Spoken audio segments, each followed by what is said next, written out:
Hi, friends. I was Derek here, talking with famous people. Hopefully, I'll get about 1 billion people in this live stream today. It is, after all, mandatory for everybody. So, hopefully, everybody, the whole world will show up. This is like COVID. This is mandatory. This is the global quarantine of live streams. It's absolutely mandatory. Everybody must participate. So, tell all your friends, get your mom, get your dad, get your sisters, get your brothers. Jorge Surreal, thank God you're here at least. Somebody got the message. This is mandatory. You're here. You're following the rules. That's good. So far, the rest of the world, there's 2 people here. Nearly 7 billion people out of compliance. 7 billion people breaking the rules right now. That's a lot of rule breaking. Watching this live stream is mandatory, goddammit. Hi, Himanshu Kalra. How's it going? I'm glad you're following the rules and participating in this mandatory live stream. This is globally mandatory. I should put globally in the title. I have to edit the title now.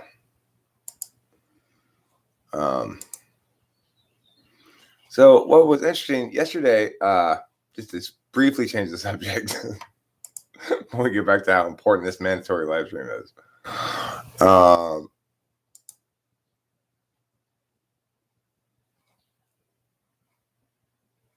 Globally mandatory live stream.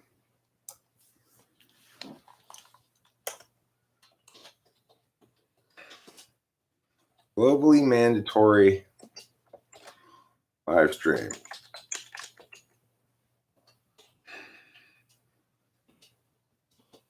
Comply by watching.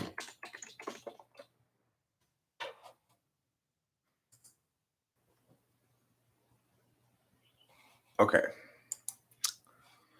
So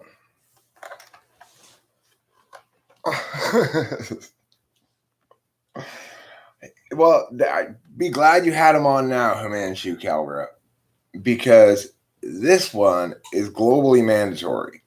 The only way to comply is by watching and or participating in the live stream. Otherwise you're out of compliance. Anyway, the reason this live stream is so important that I made globally mandatory is because, well, a couple of reasons. One, I just took my very last Adderall. It's full blast sleepy week now. ENF Pickle, hello. I'm glad you're in compliance with the rules. We still have almost 7 billion people who are out of compliance, minus 4, which is kind of annoying. My own girlfriend, my own dad are out of compliance because they're still sleeping, I guess.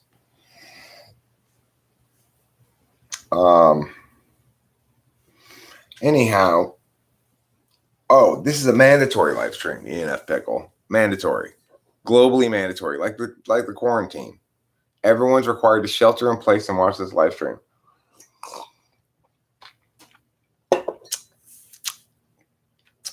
Everybody just has to stop going to work, stop going to school, shut everything down. This live stream is globally mandatory. I don't even know what I'm going to be talking about yet. But I just know that it's so important that it's required for everybody to watch it. Right. Well, look, it's not safe for you to have the freedom to choose wherever you want to go when you are on the internet, okay? That's not safe. That's why I made this live stream globally mandatory. I will share with you. I'm mandating. You, go over there. You, come over there. You, stay there. Like that. I'm the boss. I boss everybody around. Benjamin, get over there. Get that thing.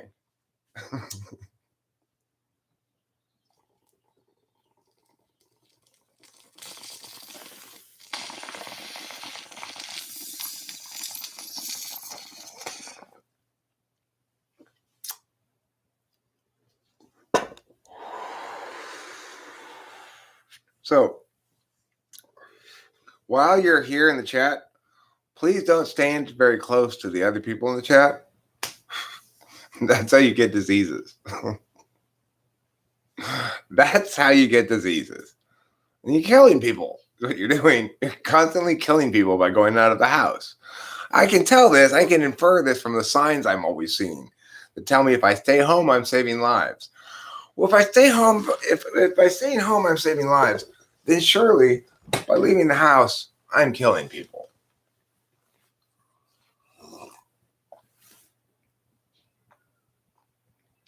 That's weird. That smoke right there, because it's the bong's over here. Is why that smoke, you can see it in the picture.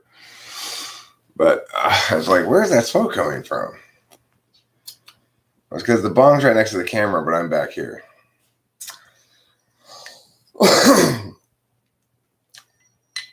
What's the trick? Well, I don't know. I'm not very good at getting people to comply either. The only people I'm good at getting to comply are middle school debaters. I can get them to work on shit. They'll listen to me, but they want to win, so they've got a good reason to listen to me.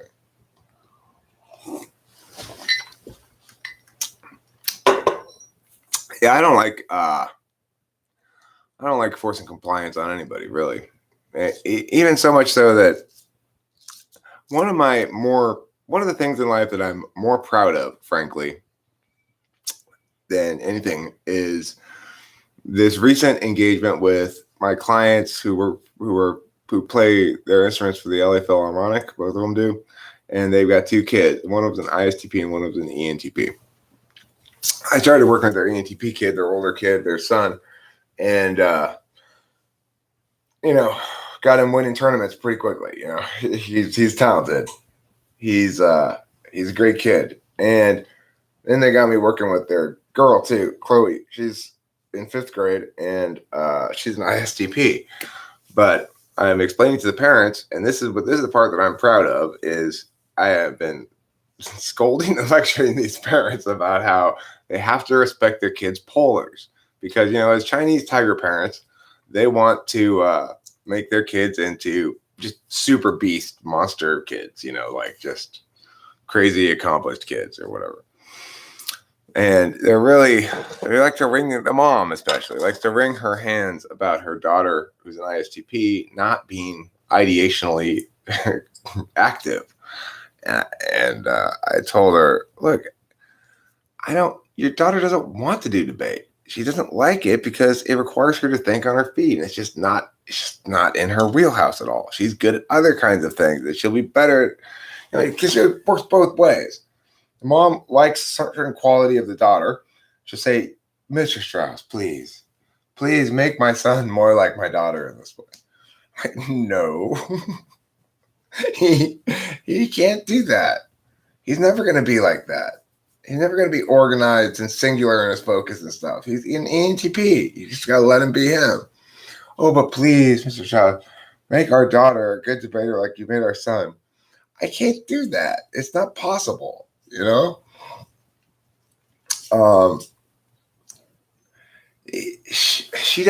what I also tell her is this: why don't you ask your daughter, if she wants to do debate? And so the mother did that, and then she called me back, and she said, "Well, she said she doesn't want to do it.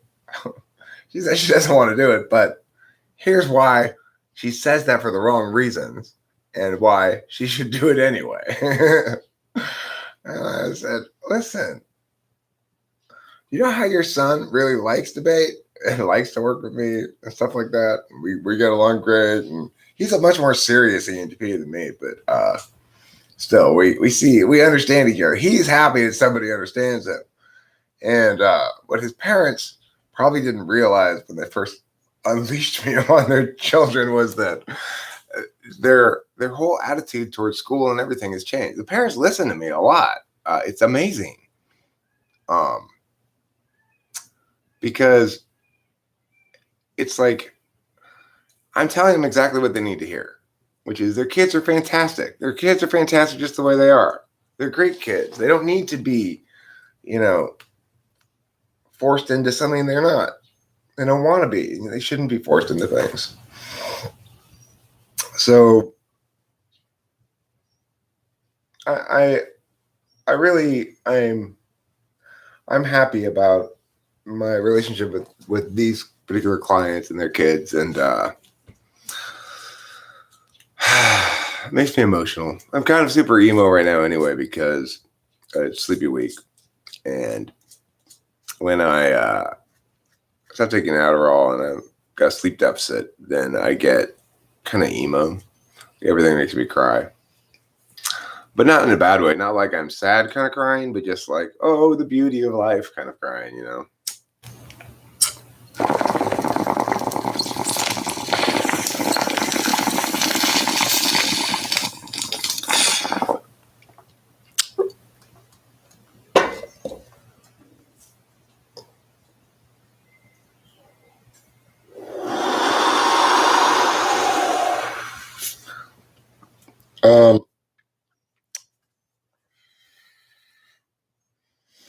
Woke up mad at Rachel's brother this morning.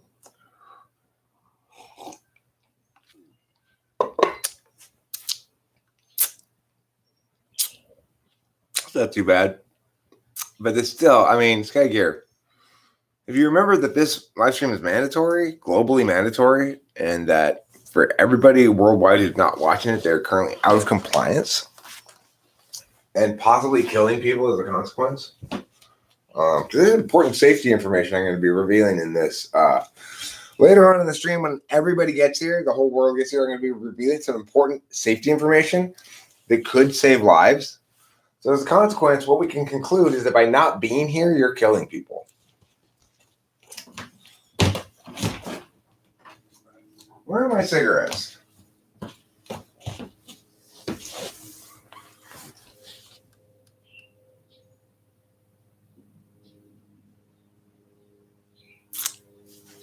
Diplomacy wins over forcing compliance as long as the person is open and does not live within the cultural framework of me, mine, and whatever the cost, i.e. they're not a meathead.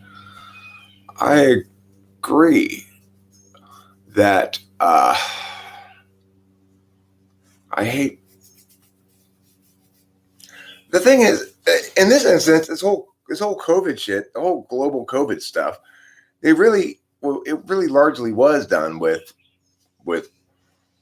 universal compliance rather than with forcing compliance. By and large, there were some instances of it being forced, but it was really an FE thing, that FI thing that won the day for the stupid people.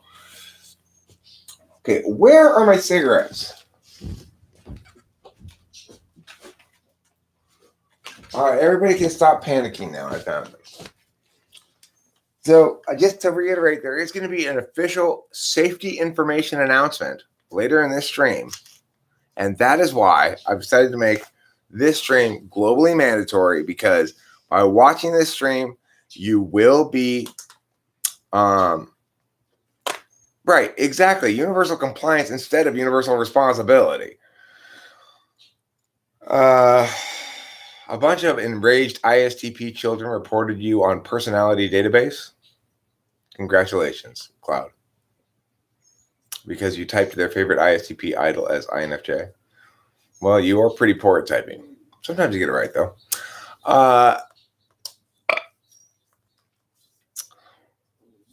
So the thing is, Cloud, what I want to remind you of before you go any further is there will be an important safety announcement later. So that's why this is mandatory stream. Can we do a cognitive functionism stream against feelers? No. I don't think you're insulted. I don't think you're offended, because it's not an insult. It's an observation. Yes, I know you do. And only one of us is correct. Can you guess which one?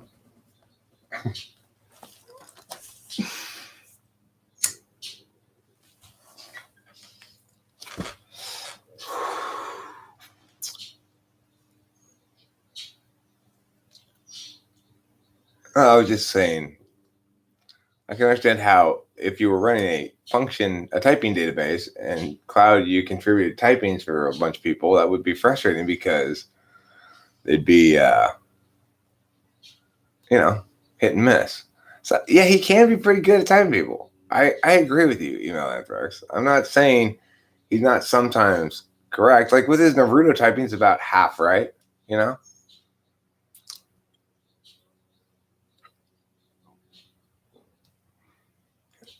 For reals, I don't think typing is important.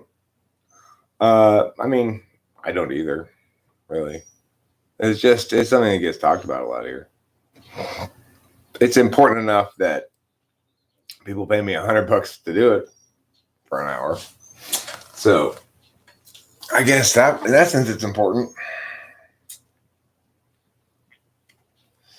I do not remember the hour-long Hinata debate, but I believe it happened. Where's her ideation? There's no ideation from her. All she ever thinks is Naruto-kun. Like literally the only thing she ever thinks is Naruto-kun. And how beautiful Naruto is, and how handsome, and how strong and powerful and wonderful he is. She is just Hinata. I think it's fair to say, is absolutely desperate for Naruto's dick. I mean, really, yeah, she is.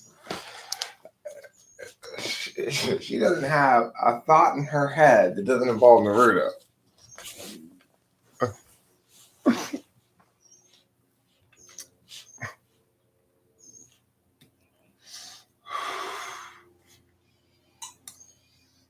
You think Hinata's an INFP too?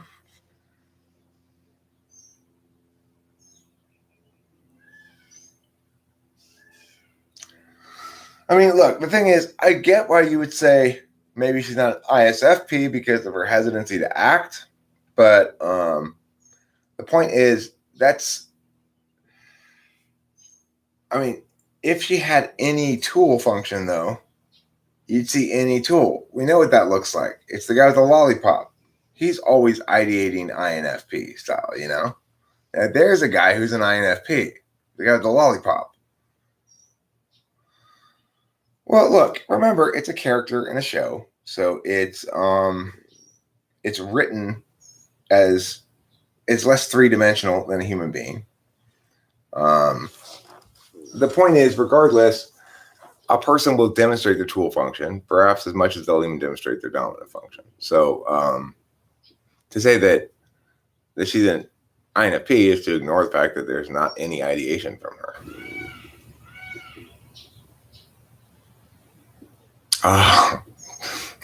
I see.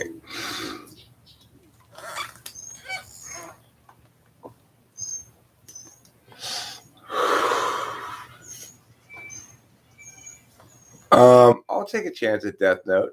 I'll watch it. I watched an episode of this other show that people recommended, but I can only find it in dubbed, and I can't stand dubbed.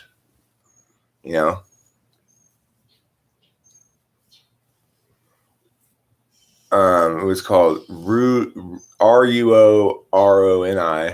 Ruoroni something. But Naruto Shippuden is quite astonishing. Makes me cry like all the time. Tears are always streaming down my face when I'm watching Naruto.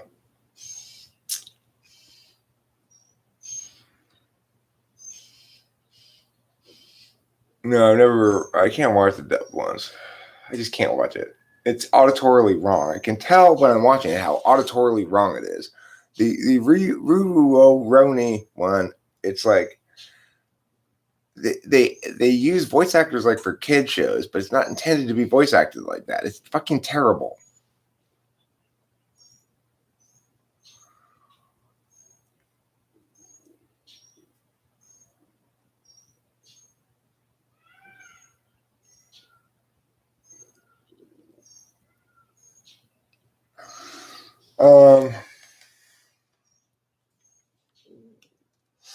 So anyway, mandatory stream. I appreciate those of you guys who are here following the rules. We've got still the vast majority of the 7 billion people who are not in compliance with this mandatory stream, and that's pretty sad. It's pretty sad. People got the message when it came to COVID for some reason, even though that was a stupid message. I said so from the beginning. This is really dumb. We should not be doing this stupidity. I was right, of course. What should we have done then, Eric? We should have just let it run its course, frankly. It would be the smartest thing to do.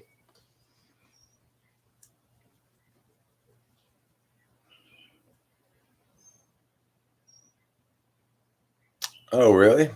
Okay, cool. Maybe I'll give it a shot.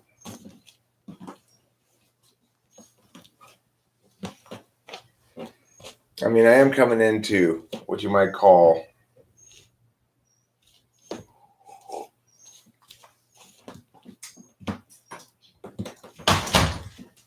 well, I mean, but the thing, of course, Cloud, is in the context of our conversation here, I gave you an example of what an INFP in the show looks like, and you just ignored it, of course.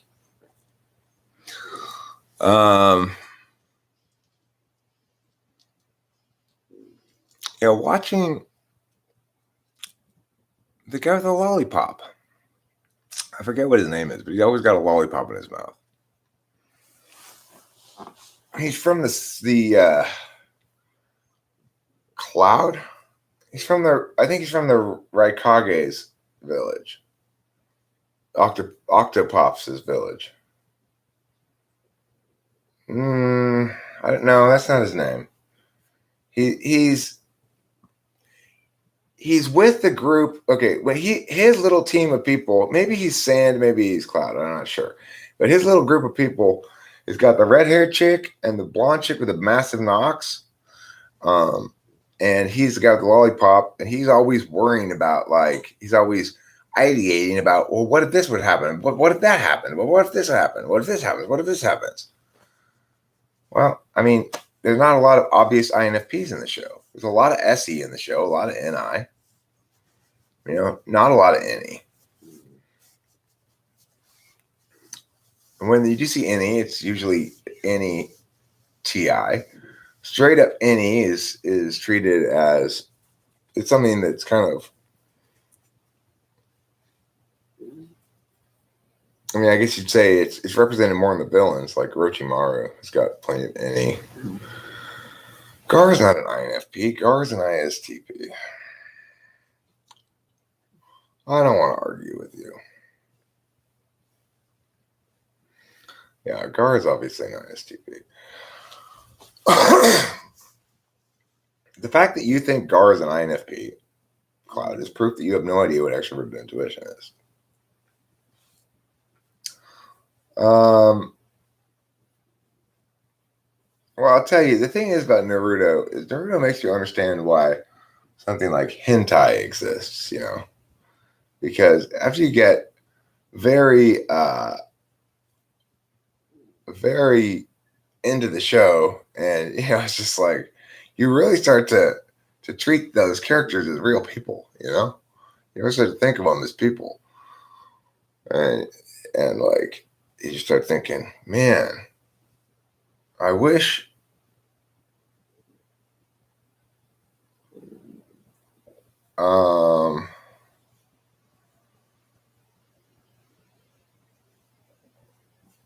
type Leonardo da Vinci. I will answer your question too, E3 Zombie. I would guess that Leonardo da Vinci was probably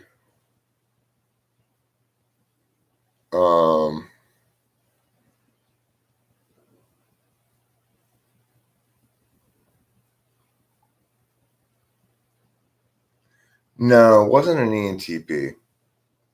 I would be more likely to go with ENFP Pickle. ENFP. ENTPs just don't have that good a TE. The thing is, he's not just an artist, right? He's also a inventor. ENFPs are much more inventors than ENTPs in reality. ENTPs are portrayed as the inventors because it seems natural to other people that if you are an ENTP and you are so intelligent and logical seeming, that you're going to be inventive and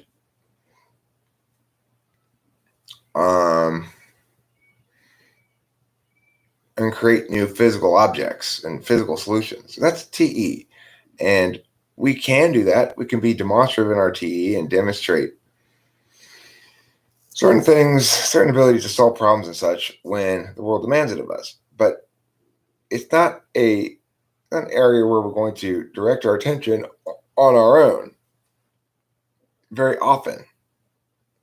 Artists can be thinkers, of course. It's not a matter of art. It's a matter of, look, the fact that Leonardo da Vinci was an artist is not why he was an ENFP. I'm an artist. I'm an ENTP. It's something to do with the media. So what media did he focus on? Physical media. And also, it has to do with his inventions, his like helicopter invention and stuff like that. Those, Cloud, again, you're not aware of what extroverted intuition is. So is there a good remedy for an NEFE loop and an ENTP? Yeah, you need to make new NE, and it should move the frame. The problem is usually the SIFE loop, where you go, you can't stop thinking about this FE mistake you made. I know he even looks like an ISTP. And the fact that he's not SE polar at all, not remotely SE polar. Surely you know what SE is, Cloud. Yeah, you're an ENTP guy, right? I can tell.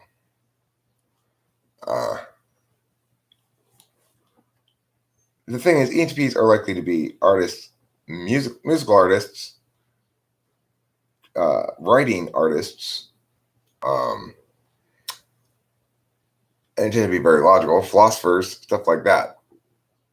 Polymath does imply any Dom, or potentially in a certain specific kind of circumstance, one could imagine it could display in any tool as well. But that would require a lot of life circumstances to eliminate the SE polar quality of any tool. So yeah, I think in general being a polymath implies any Dom.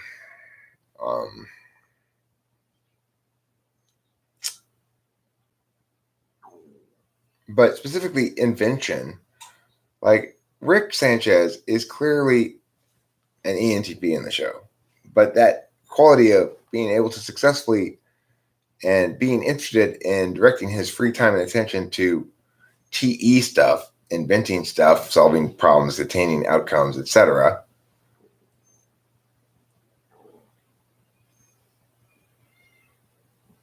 That stuff is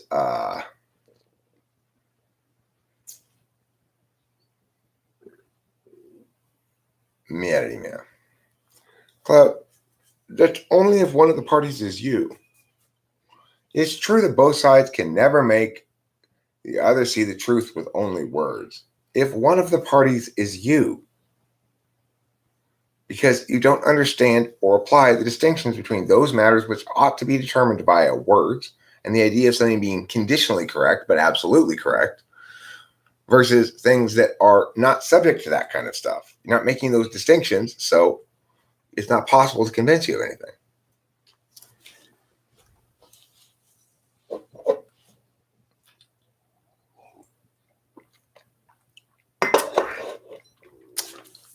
And you completely ignore what I'm saying, as usual, which is we don't... Cloud, the point of language is to agree what's true given mea for the sake of argument. It's something you just completely don't have in your, I guess, frame repertoire. Words in short analysis are an insult to the intellect.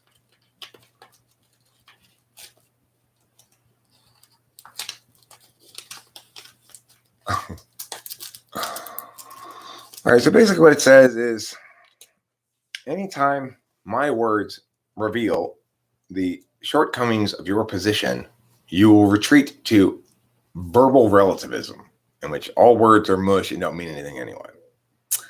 So that's a pattern we've gotten to see repeat again and again and again.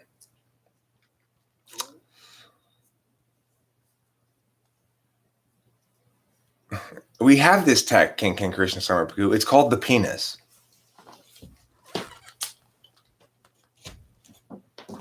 King Krishna Samarpaku says, we need a tech to allow people to enter our bodies and understand what we want to convey. Yes, it's called the penis. It's a tech I use to enter Rachel's body and understand what she wants to convey to me.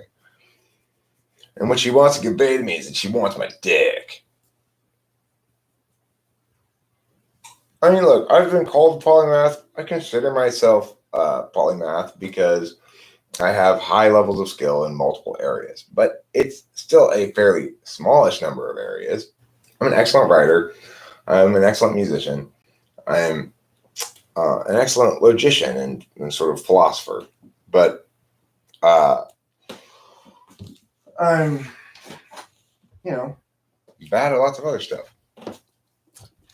I also would say I'm an excellent relationship partner. If I were going to engage in honest, positive self-critique. But making a movie like Stanley Kubrick, probably out of my wheelhouse, I would guess. I haven't put in the legwork thus far in my life to be prepared to do that very well. I don't think, but I mean, give me a budget, Cloud, and set me loose on, and we'll see what happens. You're gonna fund this movie for me?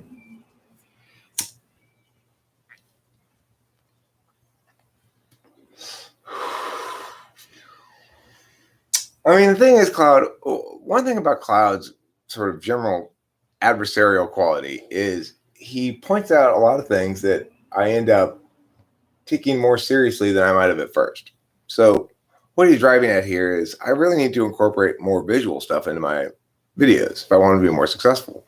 A few pictures here and there, a little bit of narration over some pictures, along with me just talking some, a few diagrams and stuff can make a huge difference in whether or not a video is successful. Massive. So this is one of the reasons why I appreciate Cloud being around here, is by challenging me all the time. He reminds me of certain things that I really could do to make my videos a lot more successful. That would probably make it a lot more successful sometimes, and it's a great idea, the reality is I don't explore creativeness through the visual medium really at all, very much anyway. When I do, it's drawing my own pictures, but not really incorporating images into my videos very much. It doesn't take a lot of effort to add a few pictures, and it could make a huge difference, So I'll try to keep that in mind, Cloud. I do try to keep it in mind, but I'm also just kind of fundamentally lazy, I guess. Do I happen to be aware of spiral dynamics? No, I'm not aware of spiral dynamics.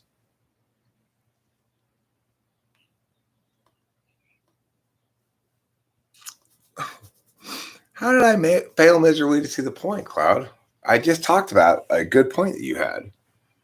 Oh, it's not about pictures or visuals. Oh, I see. What is it about then? Olfactory elements? I have to make my videos smell better?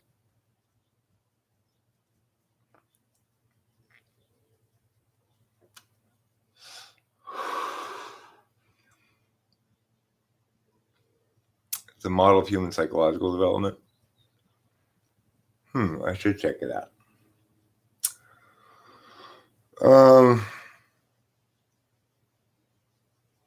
Okay, then why do you keep spending all of your time here operating in this TI framework, trying to make arguments within the TI framework about how the TI framework is inadequate? Now, of course, noting, that the only way you can actually make arguments about the TI framework being inadequate is through the TI framework. You can't help but validate it even when you're making the arguments inherently. So it would seem to me you'd be spending your time in these other dimensions, or at least be able to describe to us how do we get to the other dimensions, or make some sort of meaningful description of them. But all instead, you just say, my words are meaningless.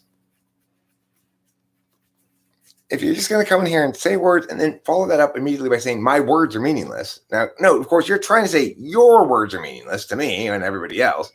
But what you're really saying is my words are meaningless, because you're the one making claims that words are meaningless. We're not. We're all using words meaningfully.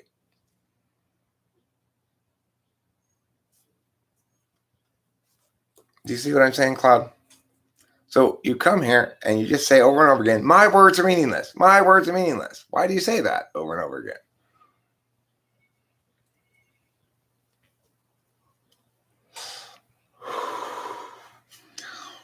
A lot of new age tech I'm fascinated with also give a lot of scares to people. This tech that Elon may bring about will also raise issues of privacy. I don't think very many people are going to want to get brain chips implanted, frankly. And if they do and they think it ends up improving their life, then I guess that's fine. I'm not going to.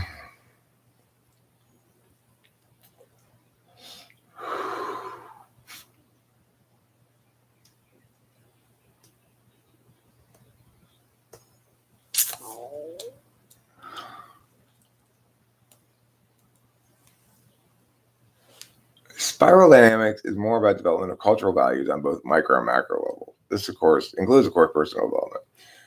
Well, I do think it's interesting that I would say, personal growth, personal development, whatever you want to call it, it's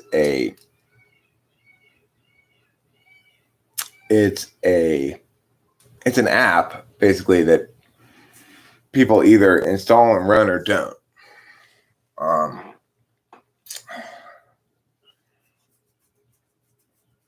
I'm not sure how implicit it is to type. I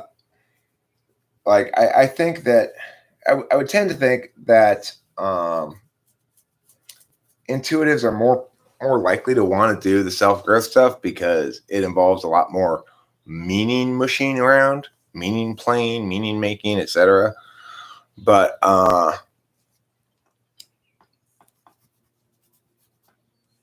I'm not sure that's the case. I think that anybody who's engaging in what I would call ontological distress is going to probably be seeking in some fashion for answers, for solutions, for greater meaning, and etc. I think the types who are probably least likely to engage in meaningful self-growth are ENTJs and ENFJs, but that ENTJ is probably the least type to, or ESTJs as well. At least not explicit meaningful self-growth. They may improve over time, but all right, let me Google it.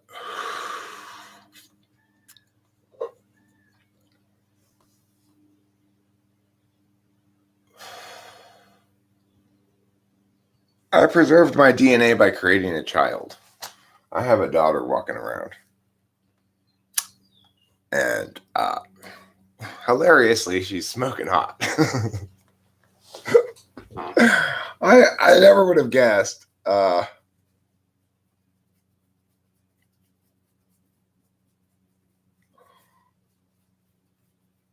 never would have guessed I would have had such a hot daughter. But by the time she was in high school, she was one of those girls that everyone goes, that body's not possible. She had the thigh gaps, the hips, the little waist, the massive knocks. She was just, and still is, very, very attractive girl. And she made the top 75 in the Rose Court, trying to be a Rose Queen for the Pasadena Tournament of Roses Parade, which you may be familiar with. It plays every New Year's Day. It plays all around the world on TV. Over 2,000 people entered that thing, and 2,000 high school girls entered to try to become the Rose Court lady, and she made it to the top 75, which was like 4 or 5 rounds through. So she went quite a long distance. I was very, very proud of her for that. Or it made me feel like a proud father, even though it's not really anything that she did, it's just luck, genetic luck or something. But anyway, I don't know how I got off on that topic. All right, I was going to Google that thing. Yeah, life conditions are still the make it or break it factor in life, I think, for most people. It's, for those of us who are fortunate and have good support systems and such, we are afforded the ability to become better people because we're not being made to scramble. The environment, I woke up mad this morning. I woke up mad this morning because I woke up mad at Rachel's brother in particular. I tend to wake up mad at people who've successfully avoided confrontation with me that they need to have, Curious Skyra, that was a poor strategy.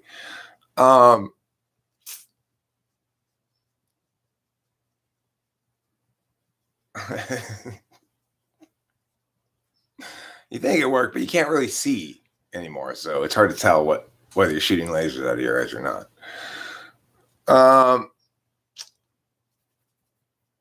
Rachel came from an ontologically stressful environment, which was constantly trying to make her skittish.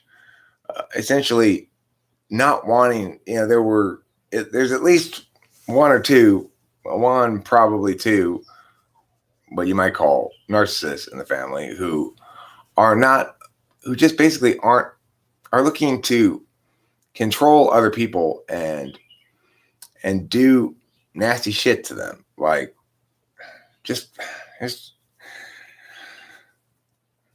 they didn't want Rachel to be comfortable, They just didn't want her to be comfortable. And they were always looking for shit to bust her chops about. And she's getting accustomed to what it's like being in a place that wants you to be happy and doesn't want you to have to do something for me to justify your existence, basically.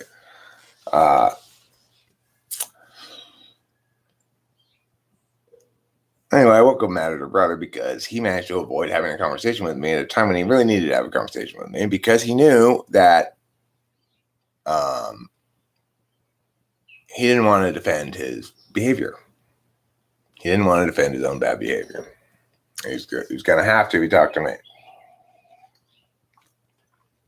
Hey, King Krishna Sarmapagu?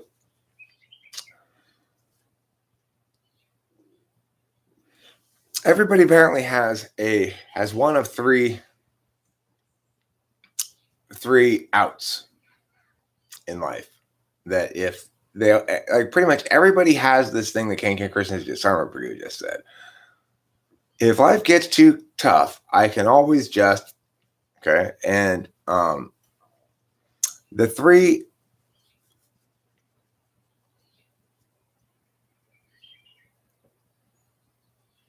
Well, I'm not impressed by IQ numbers.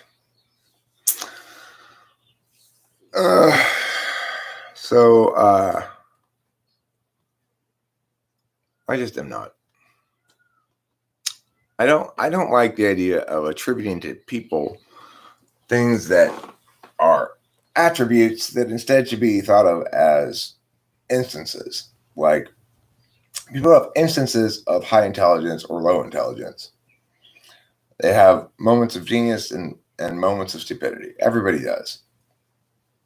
I don't like the idea of attributing to a person an attribute that does not really exist. It's trying to say, well, what's the likelihood of you being smart about meow? Okay, well, what's meow? Smart about what?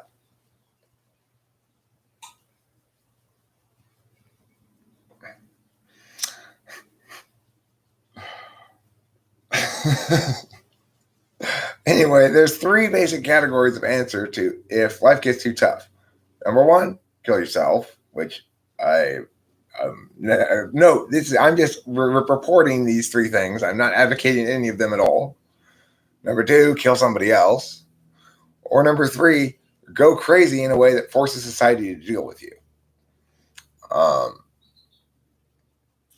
And those are the 3 outs, the 3 fundamental outs that people have. Beta-Moinin has an odd variant. I'm not sure which one that falls under.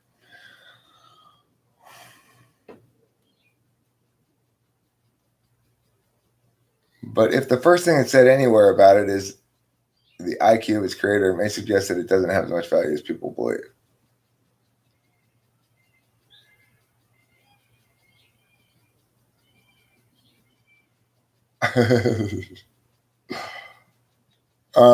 Yeah, I think that whether the first thing that's said about it, it says more about the one who's saying something about it than it does about the thing itself. I'm with Ken Christian Summer Purdue. My out has always been in number 1. Of course, I've never gotten close to that out. Not anywhere close to it. And I've often said things like, that's never an option. But deep down, each of us knows secretly if, that there's a breaking point where you can take no more. You're like Popeye. Somewhere. It's a depressing thought, I suppose. I tell you what's not a depressing thought. My adorable kitty cat. Oh, yes. That's an adorable kitty cat.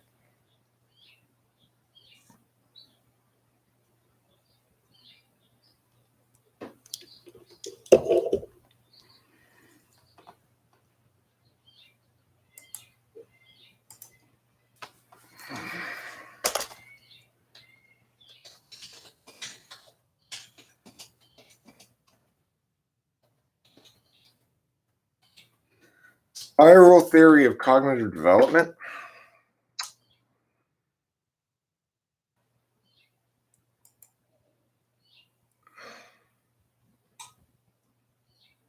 Oh, that's curriculum.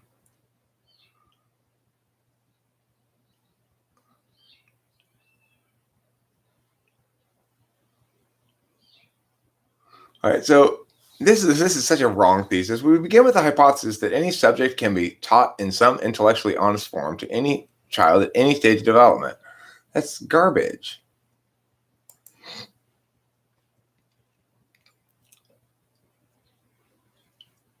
Spiral learning theory? What's this thing called? Spiral what? Now, what is up with Popeye's arms? Why did he just shoot steroids into his forearms? It seems so strange.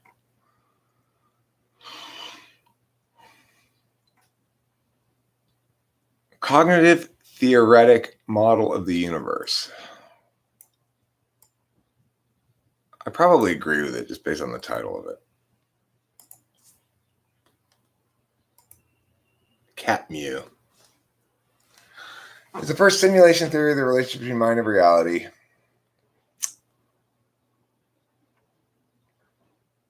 Constitutes absolute truth, provides a logical framework for a theory for everything, proves the existence of God. I like his style.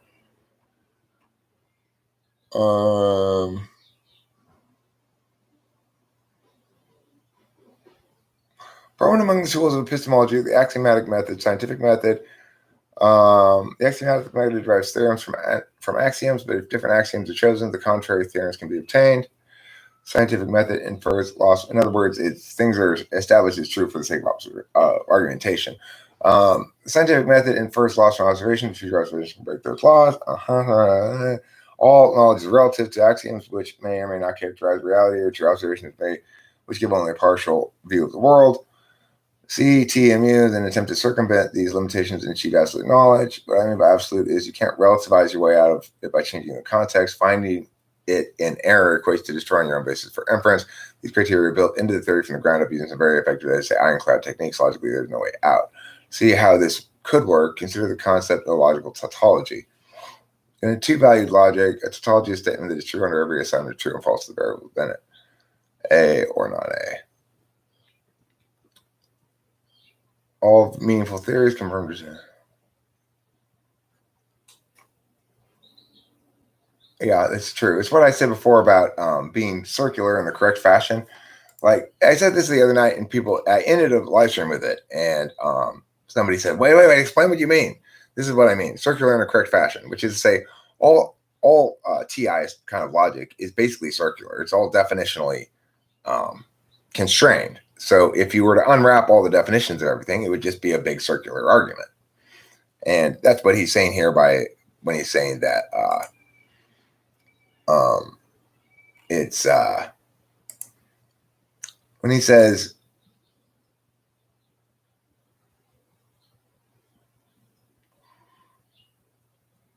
logical tautologies constitute absolute knowledge in the sense of the criteria above. That is, we're changing the context and not changing truth assignments to contextual variables. Tautologies are true in every context. As for where your own basis for inference includes two-valued logic, logically disproving tautology requires the use of tautology itself undermining the inference. According to Langan, tautology is self-evident or self-proving. Formulated theory of reality possesses absolute truth in the same sense as logical tautology, but also uses the world. Typically, uses three such principles: applying super tautology, a reality theoretic counterpart of a tautology. Metaphysical ontology principle, mind equals reality principle, multiplex unity principle. Okay. MAP says reality is closed with respect to all internally relevant operations. In other words, it's everything essential to reality, including everything needed to. Yeah, that's fine. M equals R says mind and reality ultimately inseparable to the extent that they share common rules, structure, and processing. Yeah, that's true. Obviously, reality is observation,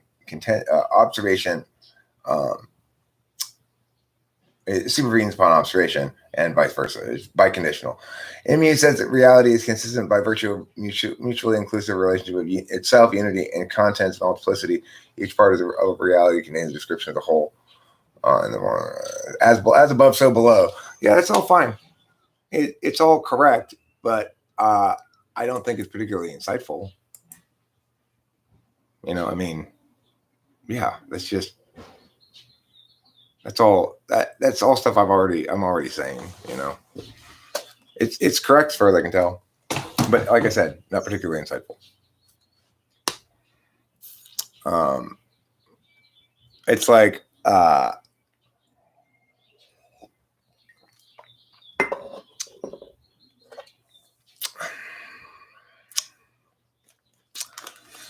this is what I've been saying about observation, objectivity, subjectivity, and stuff being, and this fits in well with the prime directive as well.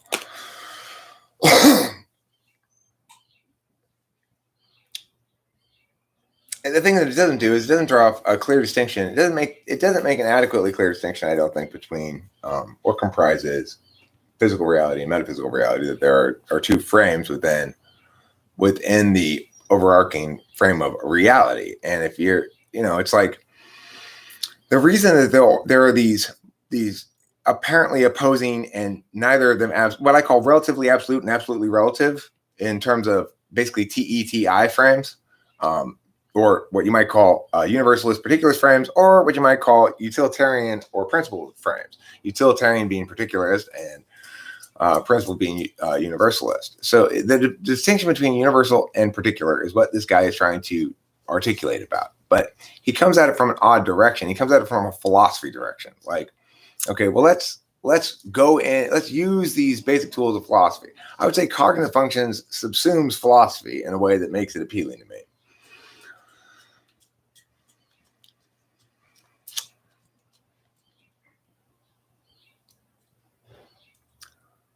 I'm having the time of my life, and I'm having some cheese and some bread and some water. It's the time of my life, and my name's Ken Krishna Sarmapaku, and I'm having the time of my life. Ken Krishna Sarmapaku, that's having the time of your life, having cheese and bread and water? I didn't know you were so enthralled with cheese and bread and water. I tell you though, I got the Tillamook baby loaf. Rachel is enthralled. That was a gratifying surprise. It didn't even occur to me when I bought that baby loaf cheese. I did mention this, so I'm like, oh, let's get this. This is good cheese. And when she tasted it, she's like, oh my God, this cheese is so good. Yes, it is. It's that good.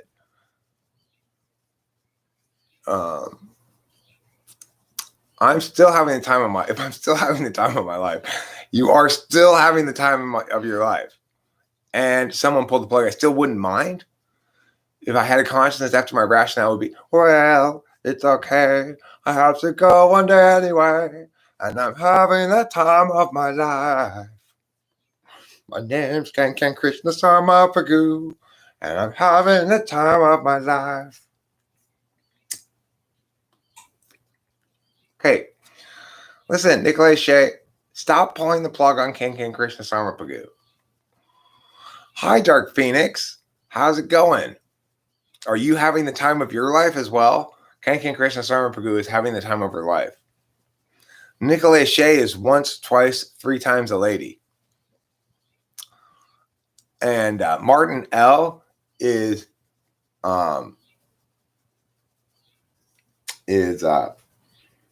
walking down to Electric Avenue.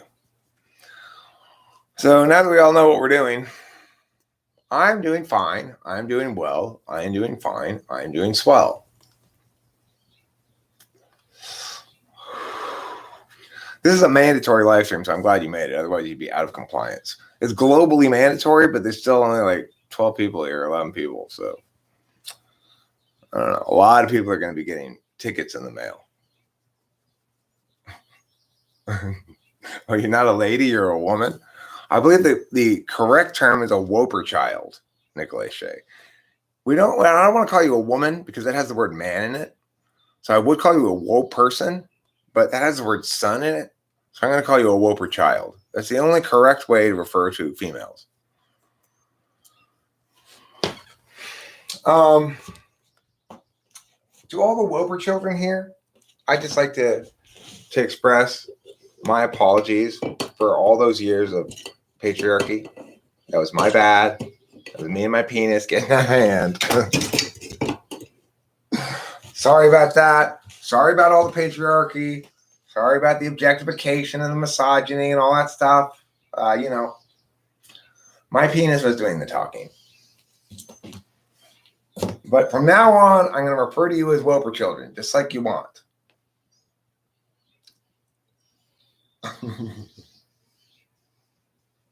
You can't even spell misogynist, Nicolay Shea. You're a man. You don't have any rights or any opinions.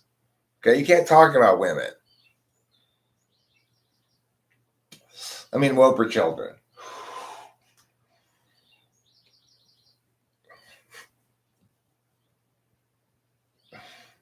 See, I really like the idea of being a strong advocate of, gender careful language and referring to all females, fee people as woper children.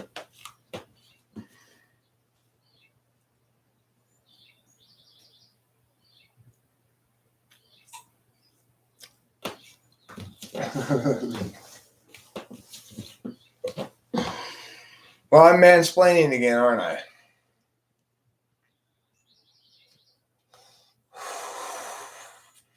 Let me explain to you women what's wrong with the patriarchy. First of all, guys are just awful. They're totally trying to take advantage of you all the time. They're super, super rapey, and they just can't help it. We might as well just call men rape machines. And I think we'd be better off if we fixed them like cats and dogs.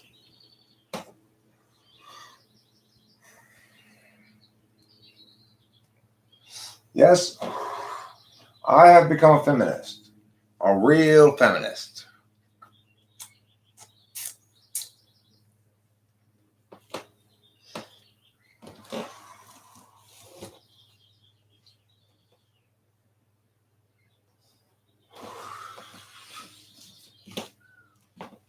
Well, I am transgender as well as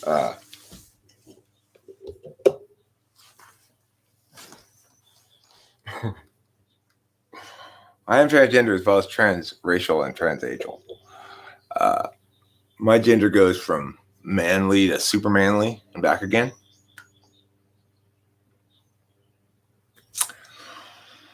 Not a bad band name. A little aggressive maybe, but yeah. So as a transgender person, I'm fluidly transgender. Sometimes I'm just manly. Other times I'm super uber masculine, exuding my masculine pheromones from every pore, filling the air with the stink of musky manhood. Thank you. Namaste. Namaste, King Krishna Sarmapagu. This is my namaste pose. Namaste, namasta, namatmasta. I am part of the sisterhood of traveling pants. Who here has read that book, The Sisterhood of Traveling Pants? Anybody? Anybody read that? I've never read it. It's by Tim Robbins, I believe. Is it? Or is it by some lady? Might be by a lady. Seems like a lady book. How many lady books are written by men, I wonder? Thank you for saying my voice is great. I'm working on it right now. This is my best voice. I've taken my best voice out of storage and decided to use it for this mandatory live stream. Since it is mandatory, I should at least do you the service of using my best voice. I put voice C and B back in storage and took out voice A.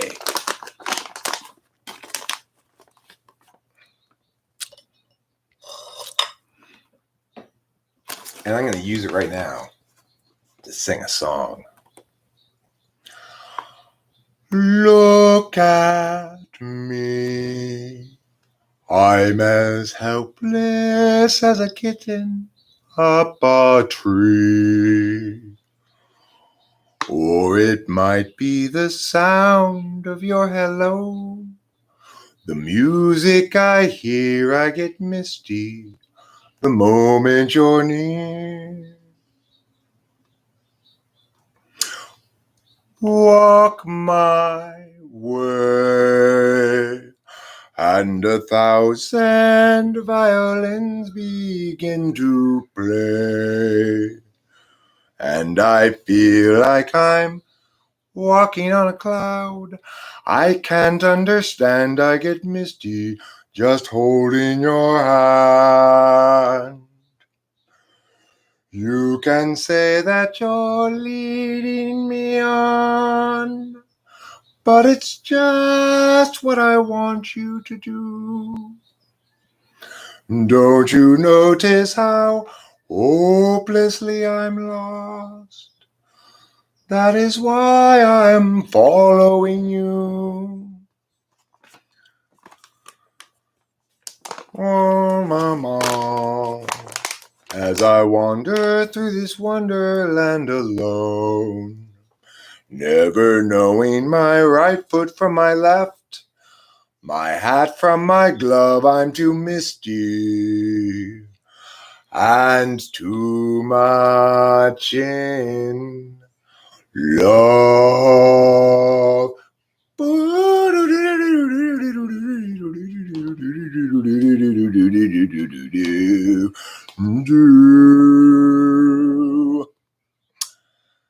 Yeah, jazz. What we need to do is jazz hands at the end of every jazz song, or else it doesn't count. Like this, jazz hands.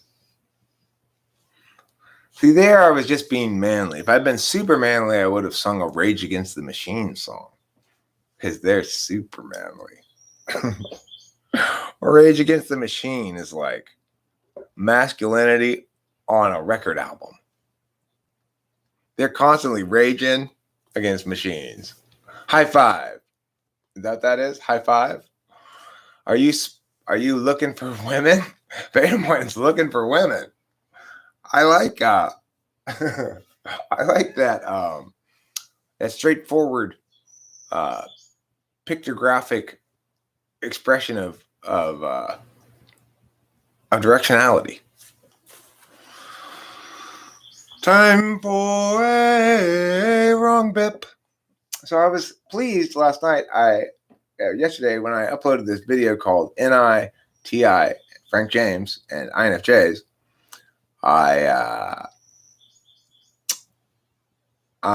it got limited ads. It was like there's something, something's not acceptable about this. So I asked for, I almost never do because they're almost always right. But in this one, I was like, this is bullshit. I asked for a human review of it, and they reviewed it, and they put it back on full monetization. So I'm really like gratified that YouTube seems to be getting their shit together and making it so that people aren't being punished for ignorance. It's like I'd rather be overly restricted and then be reviewed and they go, okay, you're okay, than be punished for making a mistake that, when they changed the rules, I got a strike right away because I bullied C.S. Joseph.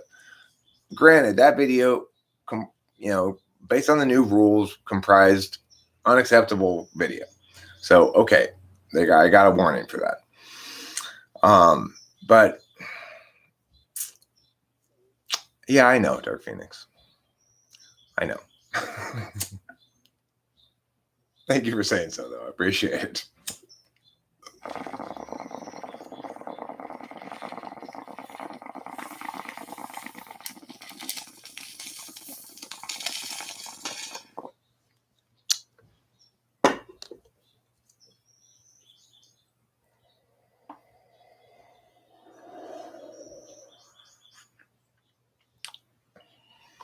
Someone had to watch that whole stream? Which whole stream? The stream of goodness and truth? Resin hits are not great, McDrama Bear. That's a false statement you just made. I tell you what is great. An ounce for 120? What? Yes, I want that ounce for 120. Oh, it's sativa? I don't care. That's fine. I don't have a problem with sativa. Some people are so picky about indica sativa. That's why this ounce of sativa is $120. It's good too. It's good smoking weed. Rachel and I both like it. We are in the golden age of weed. It's true, McDrama Bear.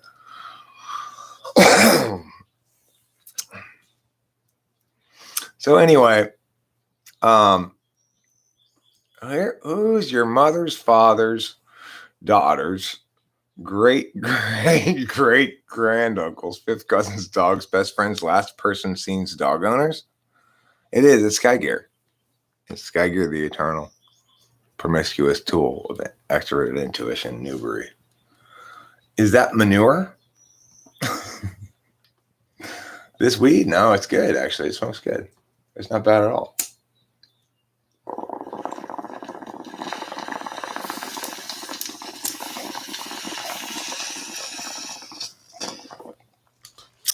I'll tell you this.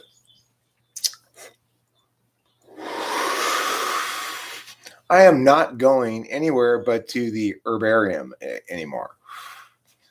The herbarium, this is $120 out the door, taxes and everything.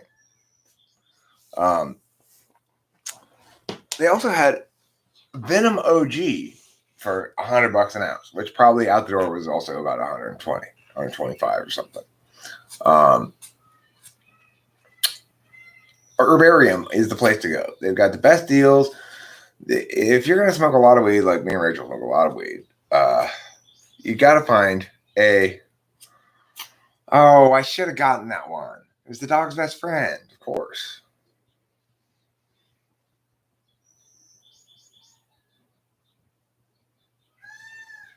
Oh, my kitty friend over there is making me meow with my heart. Kitty friends make me meow with my heart all the time. With my emotions. I love my kitty friend. She's so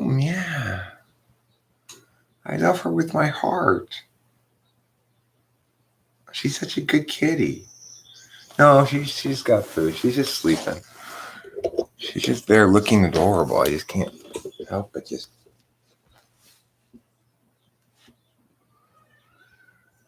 To see how adorable that cat is with her little hand on her little face.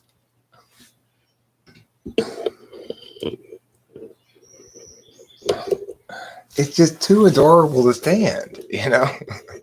It's like I just can't stand it. It's so goddamn adorable. But she has her little hand on her little face. Oh my God. Oh, it's right. She's such a good kitty. I love her.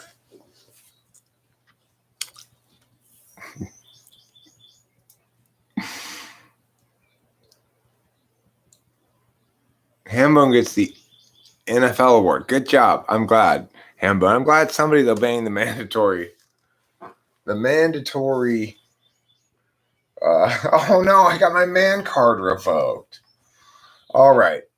I'm going to change my transgender fluidity from sort of womanly to super manly and back again, okay? Sort of womanly. I get down to sort of womanly sometimes.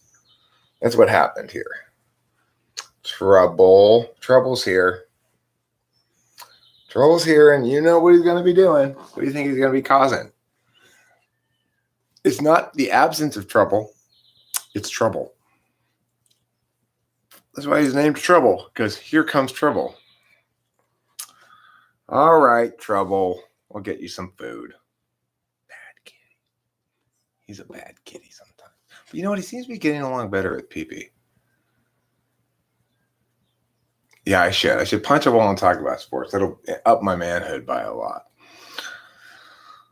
Can I just pretend to punch the wall, though? I don't want to hurt my hand. Ooh, yeah. When I was in my late 20s, I guess it was, I was really into USC, the USC football team. At one time, we lost a game to Notre Dame, and I actually did punch a wall at my house in Temple City.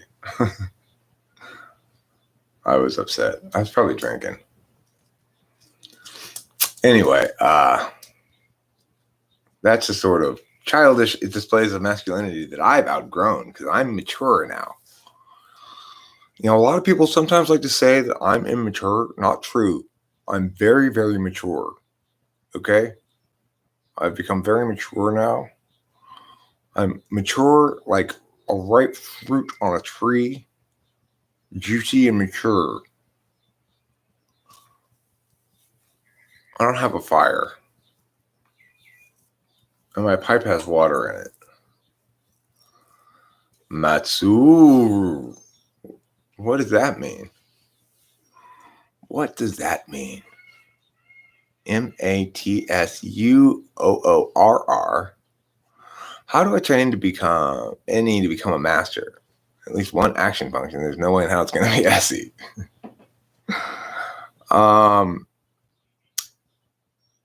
Well, bursting with fruits of maturity is true. How do you train your NE to become a master? Well, you've got to run away. You've got to get away. You've got to pick a medium, basically. Start working in the medium. And just whenever you manage to motivate yourself to do so, to work in the medium again, whatever medium it is. It's going to be either writing or music, probably.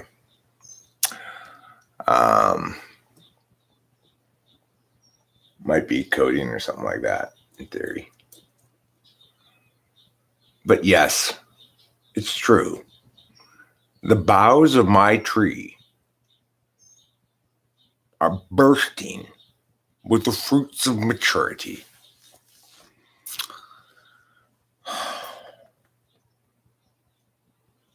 And I gotta say, it was about time I hit puberty.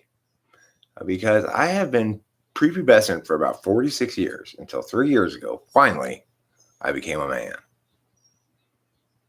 Now look, I got a full beard, got less hair on my head, I got underarm hair, a whole 9 yards, whole 9 maturity yards. The other thing to remember, Sky Gear, and this I would say to everybody who's SE Polar or SE 8th slot even, is that I spent a lot of years focusing mostly on socializing. And that was all the way through my 20s. I just needed to get it out of my system, I guess, or something. And I spent a lot of years playing video games and not doing much of anything else, you know? So it's not like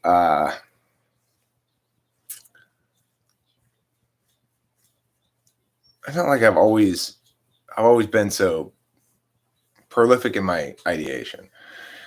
I had a big buildup of a need to create and a need to express myself during my second marriage, where I was really kind of suppressed in my expressiveness. And so,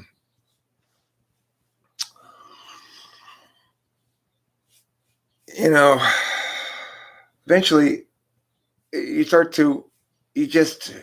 get some of the need to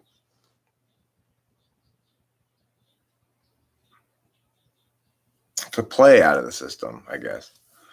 I still haven't really gotten out of my system. It just sort of changes what's fun, you know. Which slot SE is better, 4th or 8th? 8th. Which slot's better for SI? Well, I mean, look, which slot SE is better? 4th, I guess, is better. And I guess 4th slot SI is better. My SI is better than Rachel's. Her SE is definitely better than mine, but what's interesting is she doesn't initiate a lot of SE stuff.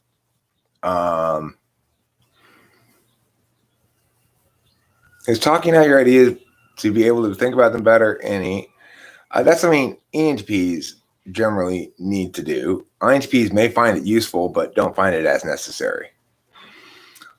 You've been isolated pretty much my whole life working on music, mostly, which makes me consider being an INTP. But ENTPs tend to do this as well. Yeah, ENTPs might do that.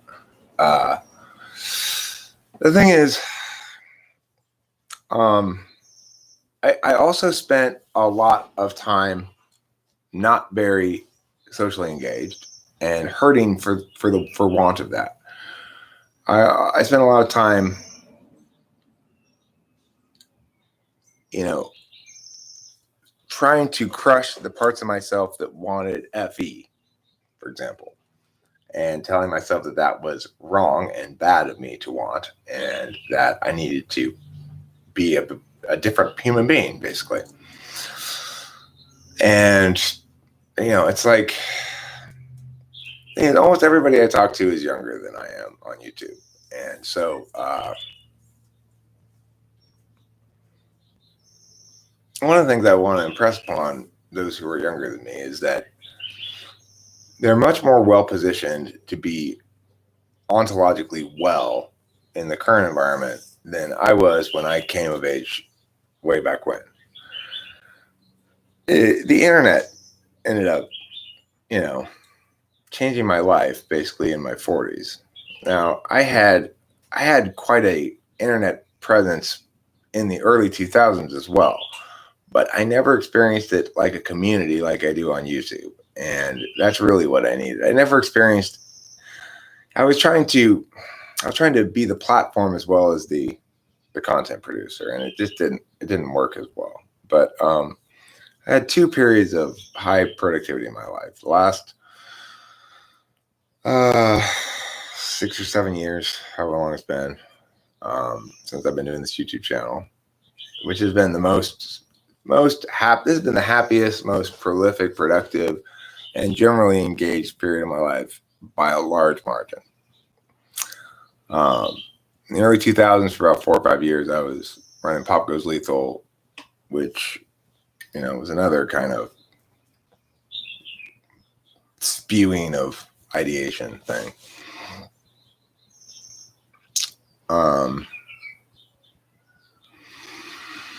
Well, Lantern-esque, I mean, there are some messages we all hear a lot from when we're a kid. Central among them is this idea that you shouldn't care what other people think. And for somebody who's not FI. One takes one's notions about how the universe ought to be and how one ought to be in the universe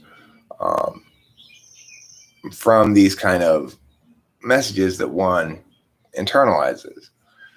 One message that I had internalized when I was young, and I had to hear from a therapist in college, one of the few therapy sessions I've ever had that was impactful on me, really. He asked me, like, where are all these shoulds coming from? Because I kept saying things like, I should be adequate in and of myself. I shouldn't need anybody else. I need to be, basically I had sort of internalized this ISTP idea that that's what you had to be, is this. I just didn't, I'd internalized a lot of the things, a lot of the ontological attacks that an ENTP or an ENFP is going to face about, being too much, talking too much, too big a personality, or requiring too much attention, or something like that. And the problem, of course, is real life does not afford an ENTP an adequate amount of opportunity to express him or herself to an audience. At least it didn't for me. And I had, instead of concluding that I needed to find ways to better meet that need, I concluded that there was something wrong with me for having that need. So that therapist said to me, where's all this coming from? Why are all these shoulds? Why do you think you shouldn't need other people? Why do you think you need to be an island unto yourself and all that? And I eventually, without too much difficulty, was able to sort of walk away from that limiting belief and false belief.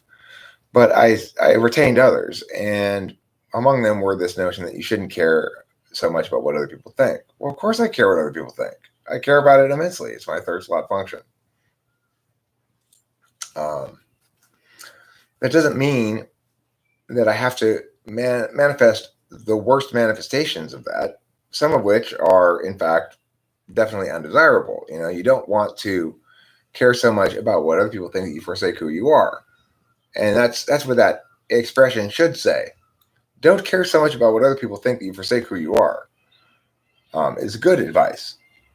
But don't care so much. You shouldn't care about what other people think is terrible advice for any FE person.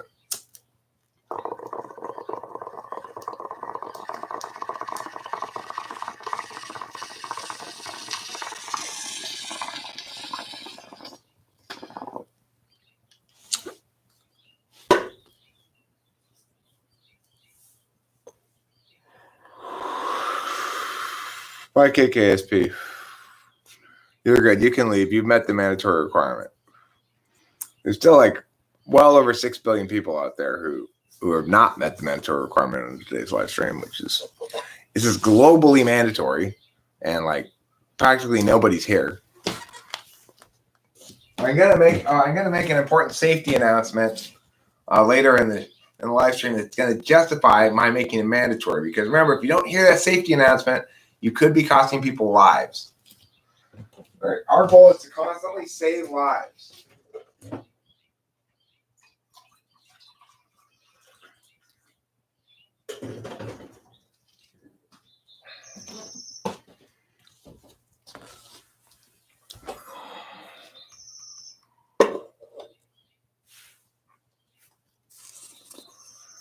Well, the thing is, Dark Phoenix, you can't find a way to happiness within you that doesn't involve any other people. You have to ultimately make meaning through connection with people. Look.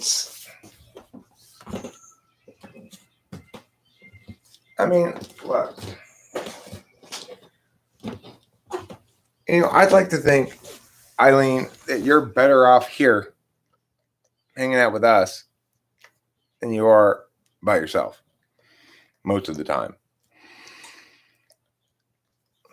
Why? Because we all need companionship. We all need people who care about us. When you're not around for a while, people go, where's Eileen? Because they care about you, and you're a fixture here,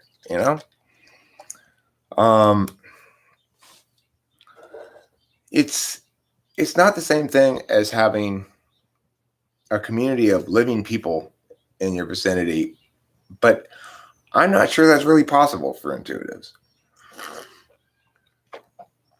You know, Rachel has a fairly large community of family that includes her in things like these video conferences for cousin A and B's birthday, and yeah.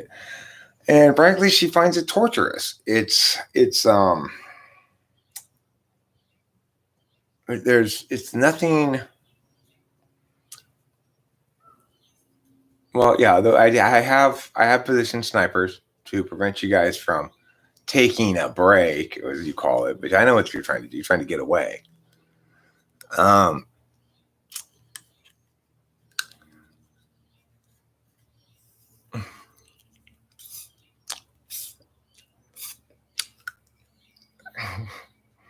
We don't necessarily disagree, Cloud. You just fixated on finding the spots where we did.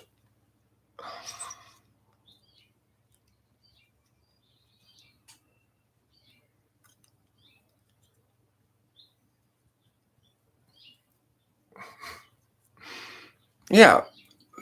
People need companionship and they need conversation about things that they find interesting.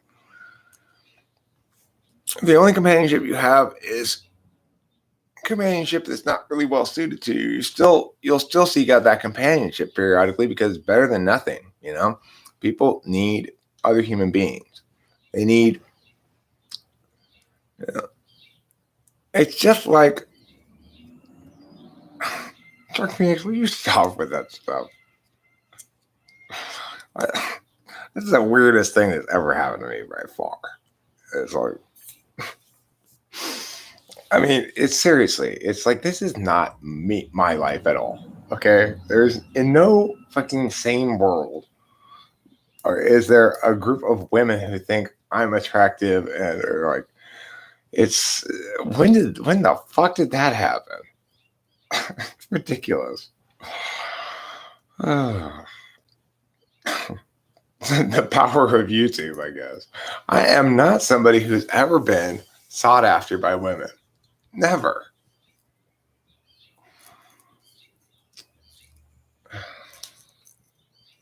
Anyway, I do get also though that I've learned a lot about that kind of stuff since the last 4 or 5 years. So thank God you're here, Raphael Breno. I was about to send the cops to your house. I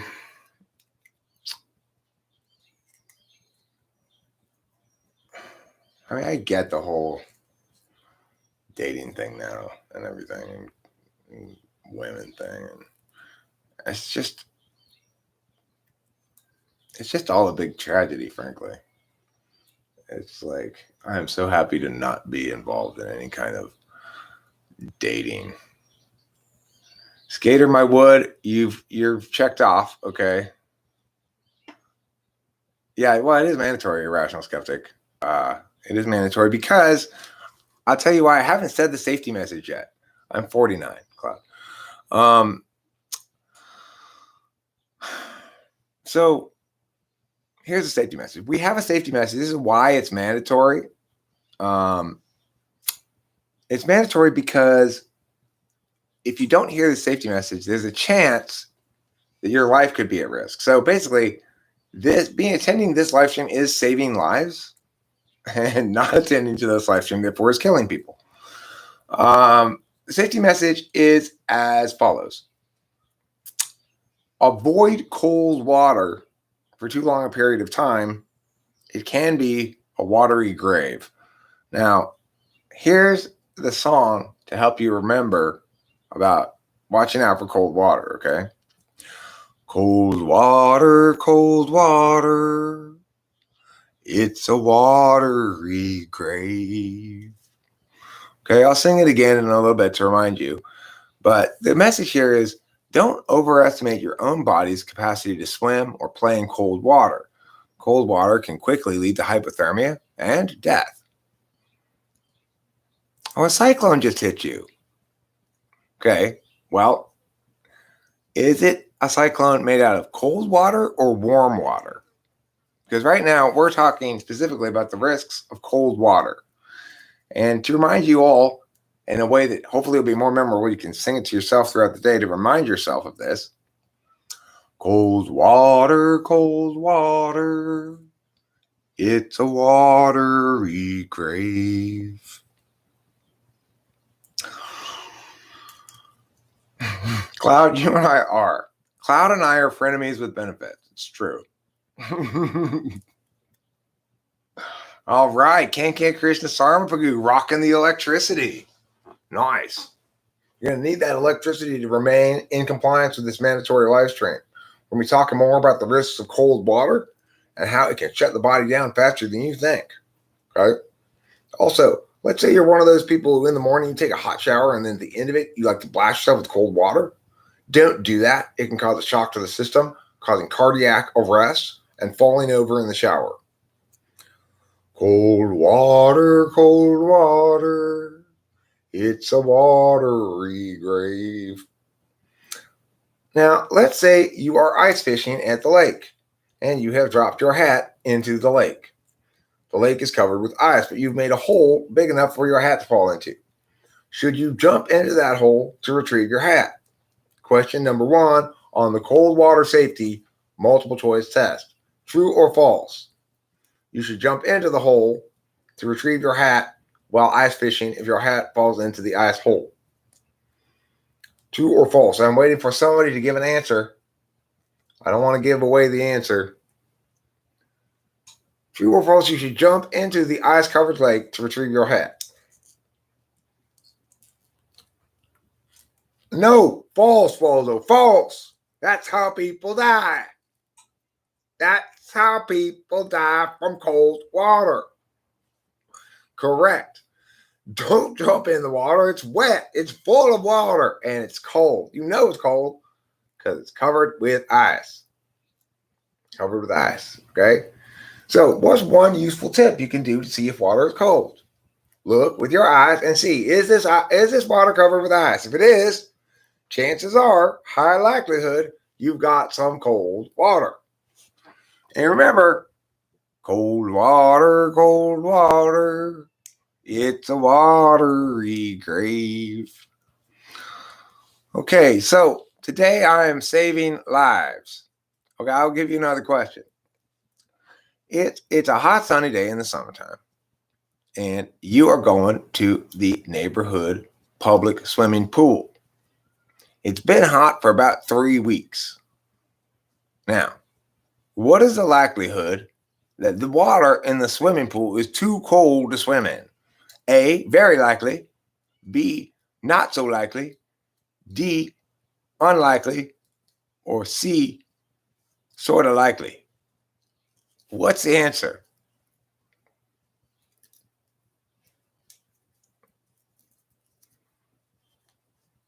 How likely is it it's too cold to swim in this pool?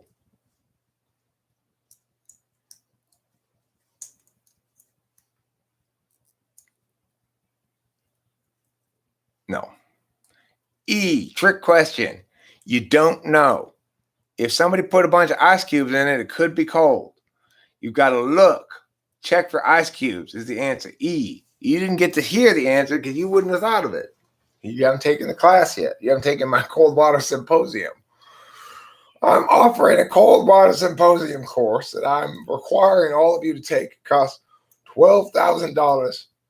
It lasts 6 months. And we'll be meeting every other Wednesday for 45 minutes.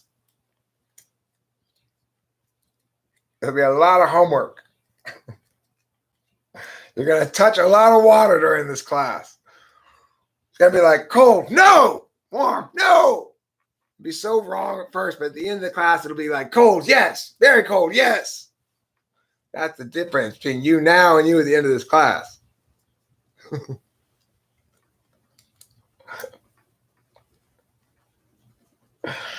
Yeah, that's the message of this mandatory life change. Why it's mandatory. You know why, Cloud, this world will not exist after 2028? I'll tell you why. Because it'll become doused in cold water and everyone will die. Is that what you want? If you don't want that, Cloud, why aren't you out promoting this live stream right now, trying to save lives? You need to be doing. Go save some lives. Get some more people over here to hear my message about cold water. Oh, yeah, and brain chips, right, of course. Cold water and brain chips, a lethal combination. Here's one of the things that's going to happen. After Elon Musk puts brain chips in everybody's head, then people are going to try to overclock their own brain chips by submerging their heads in cold water, and this is going to cause brain freeze. Actual brain freeze, not the kind that happens when you drink a cold drink, but the kind that happens when your brain actually freezes. And what do you think happens then? You die. That's what happens. Thanks, Dark Phoenix. I'm pretty energetic today. Did I eat breakfast? No. I got 10 hours or so of sleep, and I took my last Adderall this morning. So I got a little bit of energy for the morning, and that's a live stream anyway. Cloud, I do sometimes find myself funny. Sometimes I make myself laugh. When I don't usually watch my live streams back.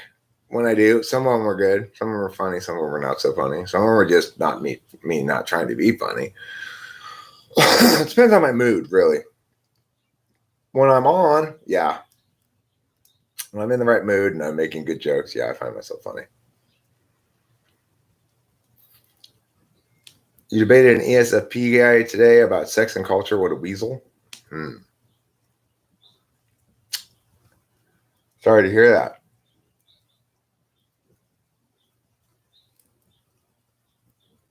I don't know. Trying to make our neocortex the new limbic system.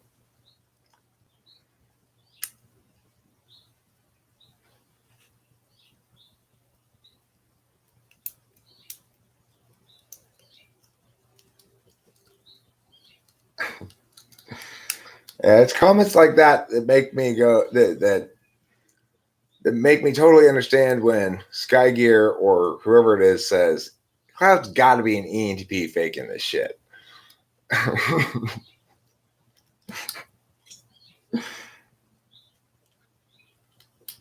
You know.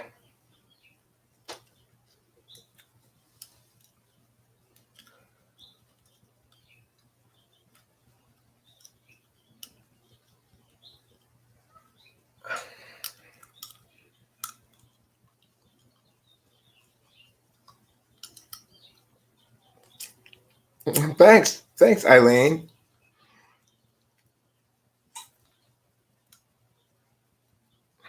You outed me in your MBTI group. Host Eric is transgender. He goes from sort of womanly to super manly and back again. He's fluidly transgender. You can out me on that if you want.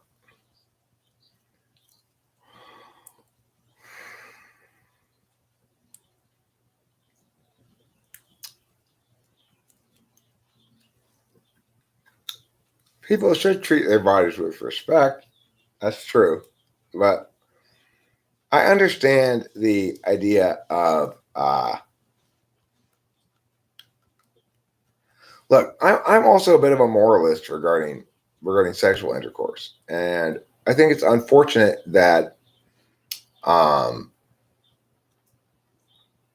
there's a general movement towards less monogamy, I would say. But I also understand that in general, men need to accept that women are going to have more sexual partners than men are in general. With some exceptions, like certain guys will end up being very, slay the pussish, but by and large, because of the sexual dynamics of heterosexuality, where women get pursued and generally and either accept that, or don't, there's going to be a lot more opportunities for women, and regardless of their level of, I guess you'd say, assertiveness regarding that. And so that's just reality. It's like, it's unfortunate because by and large, when women settle down with the man they want to be with, that man's not going to be somebody who went out and slayed a lot. To the extent that men spend a long period of time slaying, it becomes questionable whether they'll ever really have stable, meaningful, long-term relationships. Not everybody wants to have a stable, long-term relationship or thinks it's a good idea, and that's fine. I have my own opinions about it. They have their own opinions. I'm not trying to say my position is objectively more true, but it's an unfortunate reality for men that there's going to be there's a quality to the nature of this age and the nature of human sexual dynamics that makes it such that men are going to feel less safe in their relationships on this ground, that knowing that the person they're with has been more sexually active than they have. It's had more experiences.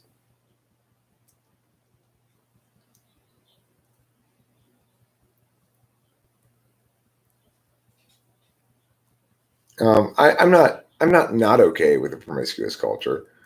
I'm just saying that there are a lot of people for whom it really doesn't work, and they're too sensitive for it, myself included. And I do think that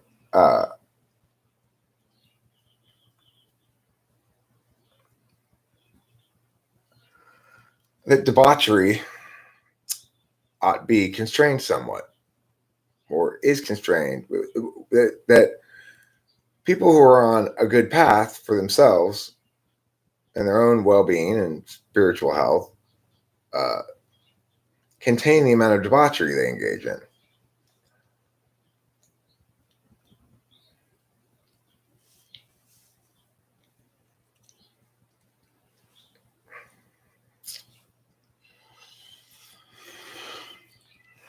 What can you ask a person to determine if the person is TI or FI strong? Well, I mean, you can ask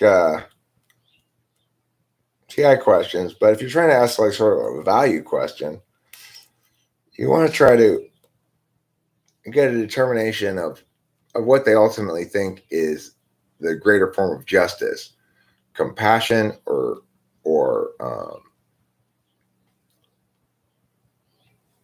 restoration.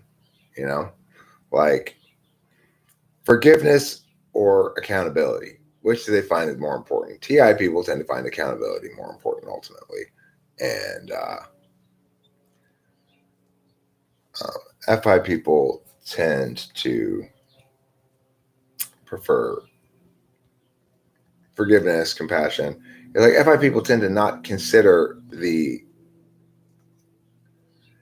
once a purported crime has been committed, they tend to not consider there being any lasting existent harm, and so they'll tend to be more forgiving. They don't understand that there's the disruption in the equilibrium.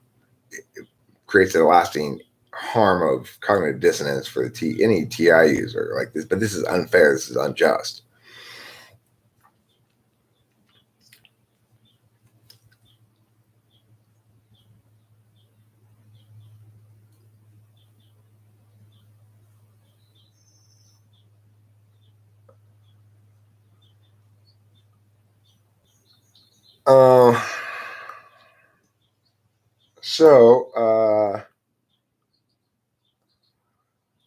All right. Well, retributive, it's another question you can ask TI or FI is, should justice be, is retributive justice important, or is it only rehabilitative justice or preventative justice that's important? FI types will acknowledge typically that justice is necessary for deterrence is acceptable, and they'll acknowledge that justice that's necessary for rehabilitation is acceptable, but they typically won't find acceptable the notion of retributive justice, namely that the idea of an eye for an eye, basically. Like, well, because you harmed me, you should pay some consequence to make it even, like go to jail. But he's learned his lesson already. Well, too bad. I want my pound of flesh, you know. That's a TI position.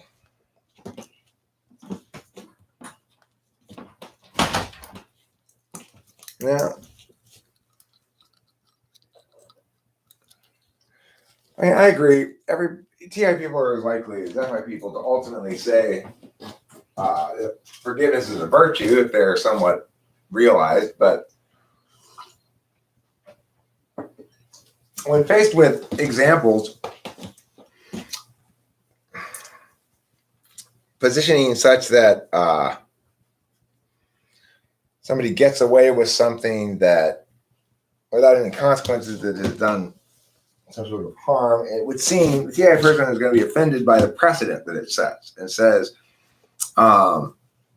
look, civilized people, it's important to civilized people whether or not they can justify things. And our ability to justify a punishment for some sort of crime or wrongdoing or violation of rights is contingent on consistency across instances. So we need to apply these rules of retributive justice because they enforce a normative reality that's desirable and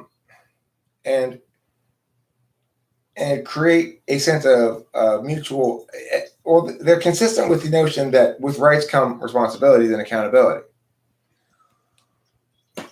Oh, yeah.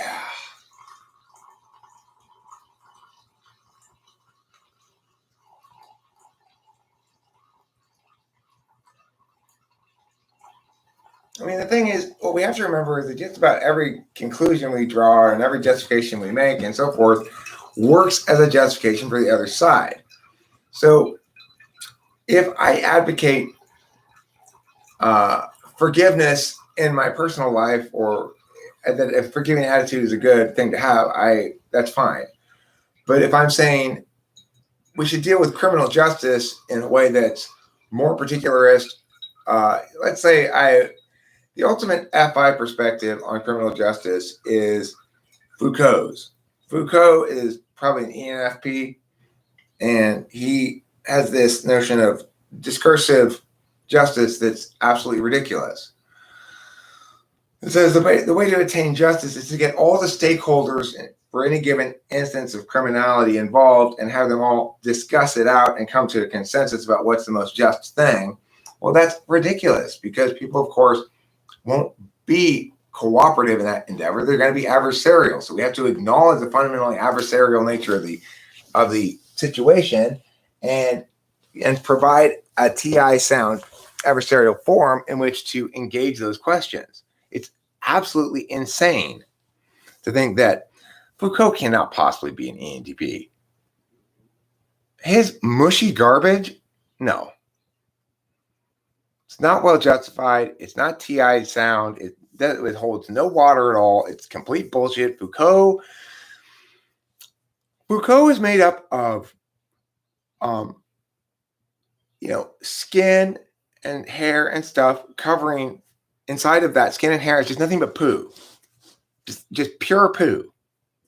That's all Foucault is. Skin and hair covering a big person-shaped lump of poo.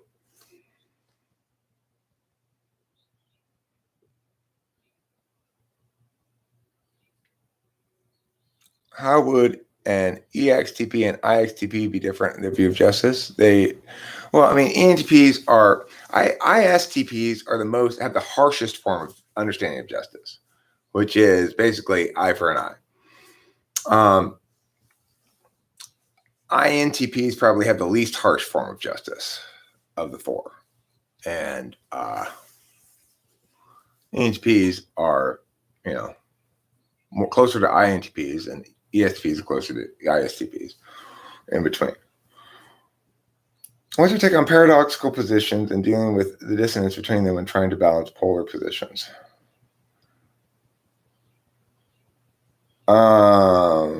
Can you give me an example?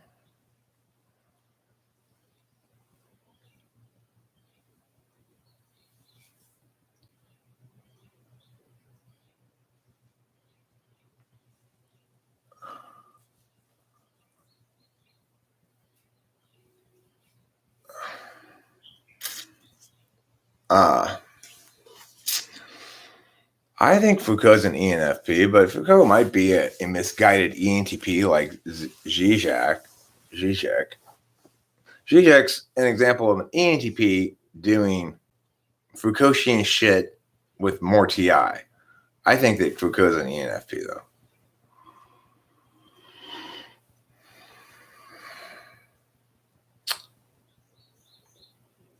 Well, I mean, the thing is, my take on that is one of them is an absolute value and one of them is an instrumental value. So,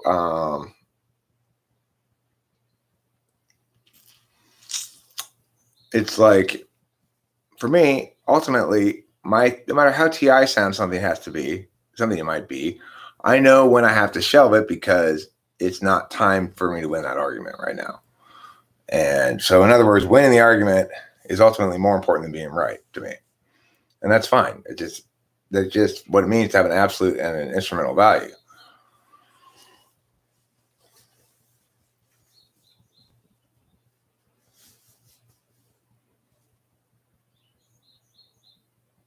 Well, you may have to,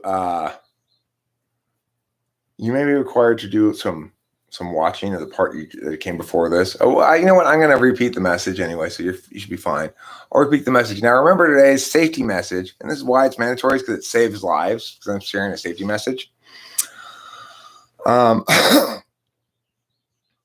Is cold water is dangerous. It can cause hypothermia.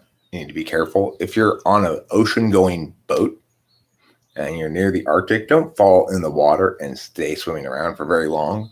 You'll die very quickly. And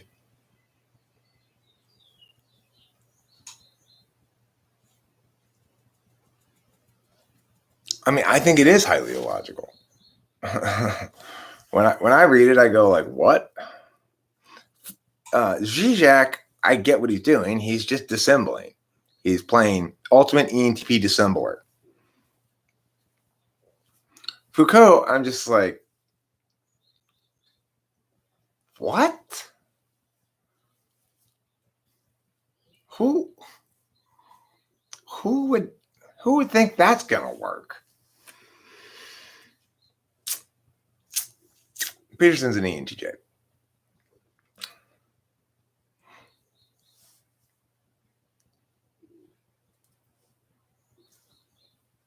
No, Peterson's an ENTJ. So, Eric, how do I know if someone gets my sarcasm? I always worry if I've accidentally offended somebody. All you need to do is use more winkies. Obviously, more emojis. That's the answer. Yeah, if you feel like wading through verbose garbage. Hey, this verbose garbage sure is garbage. Good thing I waded through it.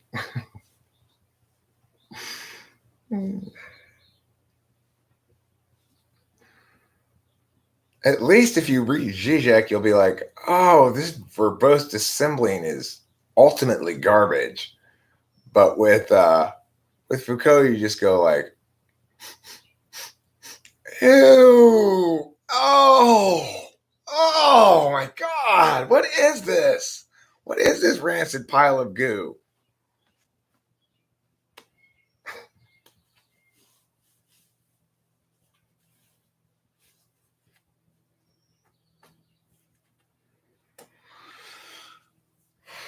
Yeah, sarcasm to follow would be fine as well. What do you think of STJ and NTP relationship? I think ISTJ ENTP is fine. I have a good relationship with my ISTJ friend Cameron. It's a good friendship. We sort of meet each other's needs. Well, yeah, but he's doing it on purpose. That's the difference between Foucault and Zizek. Zizek is an amoral, coke addict, ENTP meta troll. That's what Zizek is, okay? He's an amoral, coke addict, ENTP meta troll. Foucault is an ENFP believer who's mastered the art of verbosely saying nothing.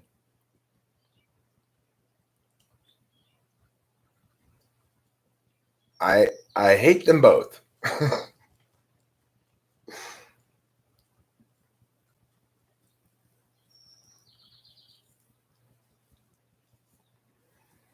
He's a coke addict ENTP selling commie, ironically selling commie bullshit to ENFPs and ESFPs and such, in order to earn enough money to get you doing a bunch of blow.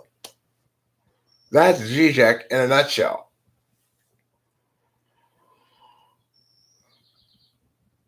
I mean, that's the thing, Vandermoinen. You've got to take a stance one way or the other as a moral agent. You can't just go through life avoiding the critical questions and think that you're going to be fine, and that, well, that's just how it rolls. No, it doesn't roll like that, Zizek. Your soul is empty. You go to bed each night, experience either ontological terror or just yeah.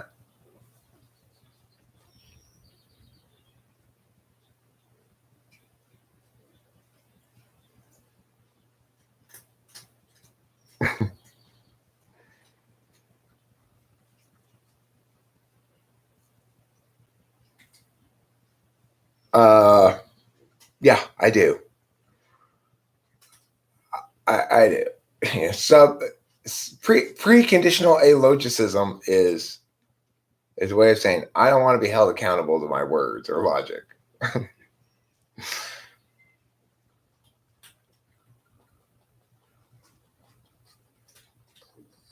By the way, Eric, the way you reacted to Foucault is the same way I reacted when I read him. All his friends were defending him. That's how sophisticated philosophers write.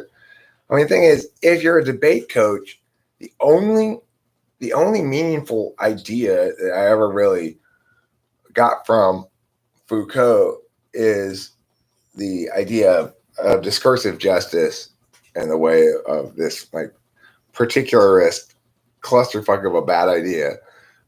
Everything else is all just a bunch of nonsense justifications that don't link together, and that it's just like when you approach the thing from a debate perspective, you're looking for useful warrants and arguments. You can pull those out of Zizek all you want. There's lots of things you can pull out of context that say something, sort of, if you define the terms carefully enough. There's nothing to pull out of Foucault. It's just a bunch of blather.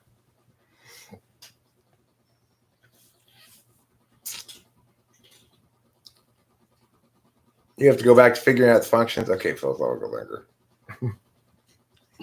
You go ahead and do that.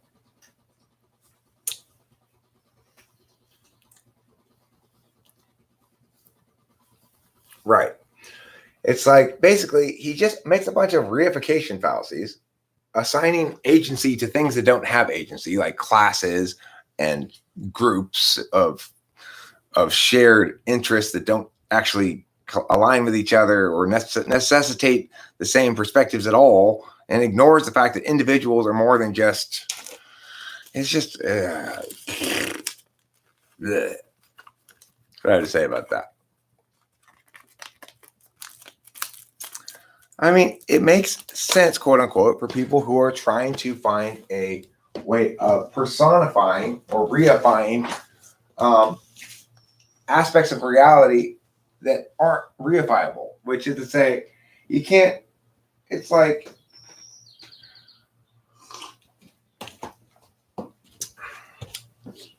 if you pretend that all bad outcomes are the consequence of bad intentions, bad decisions, bad people,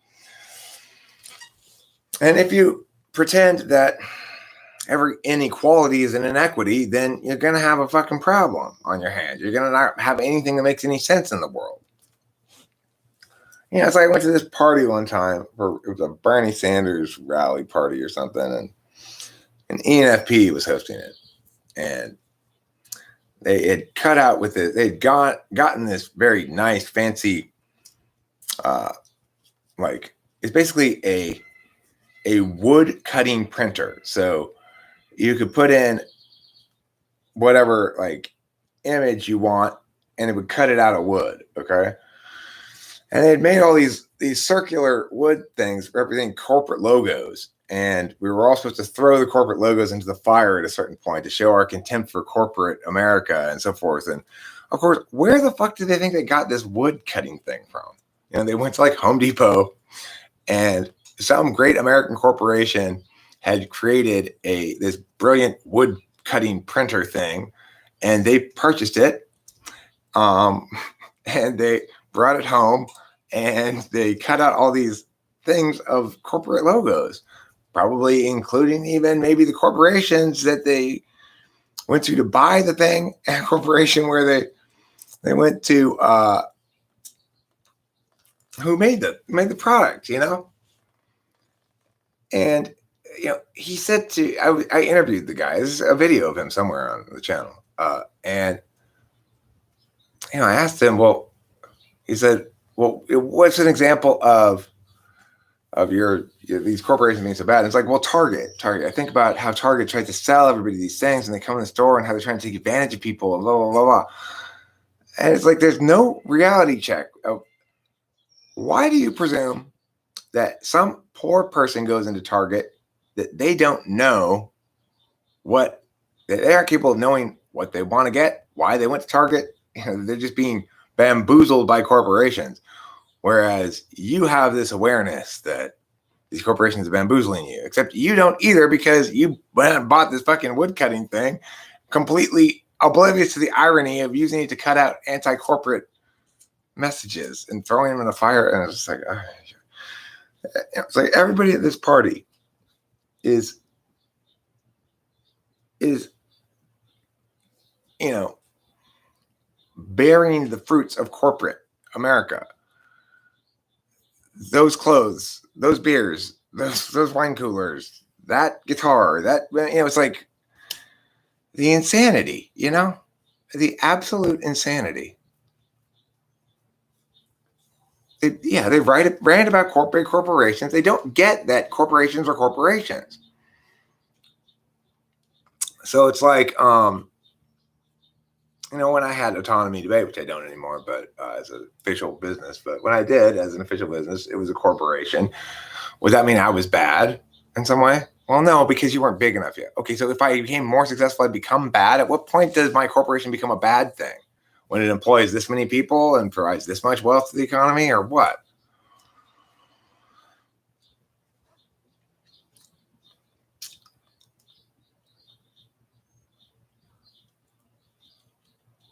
Right. Well, and there's something incredibly condescending about this idea that what people actually like and what they do and stuff is an example of them being manipulated. Because why is it, you know, it's like you never hear somebody else say, I'm one of those people who needs all this social program stuff. You hear people who go, those poor people need this social program stuff. You don't hear people go, I'm one of those poor people who needs your help all the time, who can't take care of myself. I can't make my own decisions. I'm one of those. That's me. I need that. You don't ever hear that.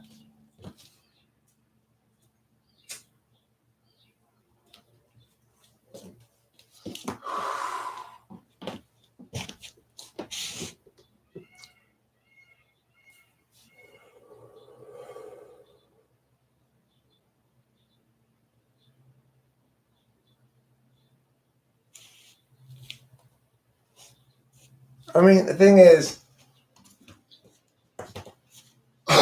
there's a a misunderstanding of capitalism, right? It is the case historically that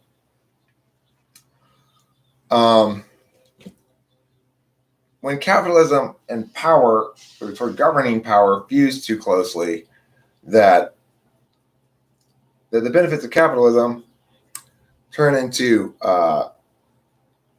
sort of entrenched market advantages for certain parties, and that's bad. But it's a mistake to think that every successful business enterprise is therefore resultant of that process.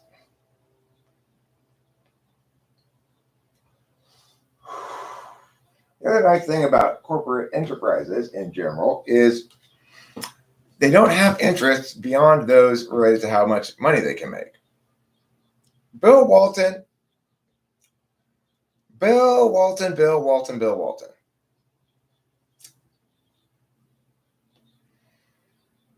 I see you're here to remind me just how awful broadcasting can become.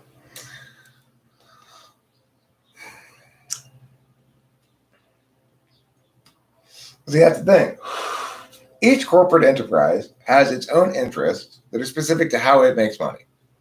Sometimes those interests can result in a corporation advocating or pursuing an overall harmful reality in pursuit of their economic interests. Generally speaking, though, that doesn't happen.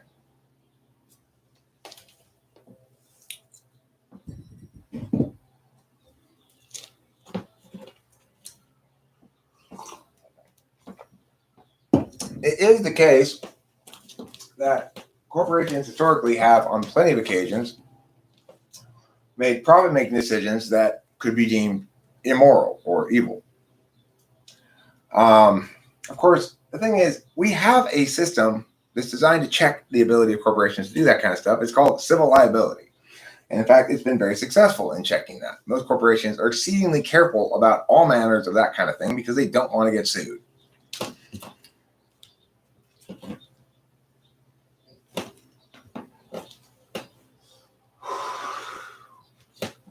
And you've got a whole industry of lawyers who are looking for fault in corporations so that they can sue them.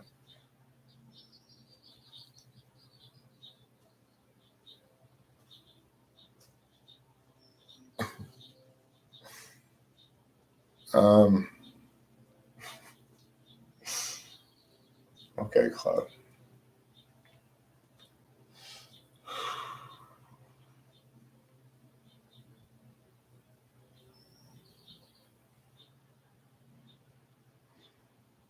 I mean, the thing is, when you talk about overworking employees, I mean, in a robust economy, quality employees have a certain amount of market leverage if they're of value. And, you know, people have competing interests among themselves. They think, I want more money, but they also think, well, I want more time. And they can't have both. So, you know, people have to make decisions. But that's the thing. It's like, we need to remember that ultimately, at the end of the day, we're going to end up delegating all the important decisions to the individual. And when we try to avoid that, as we did with COVID, then we're going to have fucking problems. We're going to have major problems. Centralized authority imposing mandates on mass populations has never worked, never will work. People are best able to... Cloud. You know, I mean, this is the thing.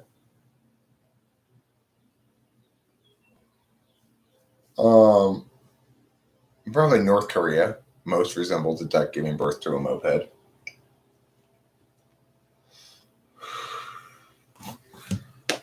So it's like, what does this COVID thing reveal to us? It reveals some deficits in how we talk about things. That somehow this saving lives notion has become a Trump argument that trumps every other argument. But it completely creates cognitive dissonance because you could always make this argument about any kind of thing, like this live stream here. Why is this live stream not globally mandatory? I'm sharing my important safety knowledge about cold water. Cold water, it's a watery grave.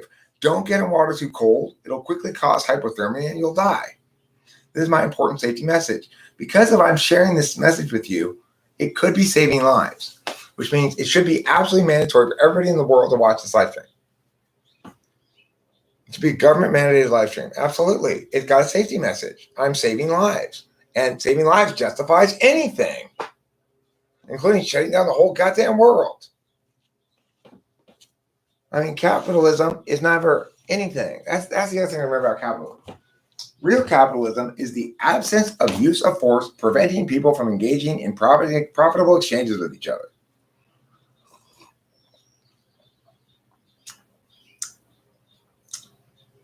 Okay, Van Moyen asked an important question. What if only part of you is in cold water? Step one, remove that part immediately. Part of you is a gateway drug to the rest of you. If you put part of you in cold water, that's one step away from putting all of you in cold water. If you put all of you in cold water, you could die of hypothermia.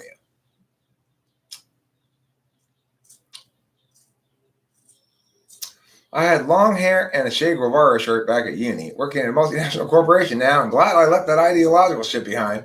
I am too, Lubin Meerkats. Good job. Thank you. This is the thing, Martin L. What people don't understand is you can get hypothermia in as little as 6 inches of cold water.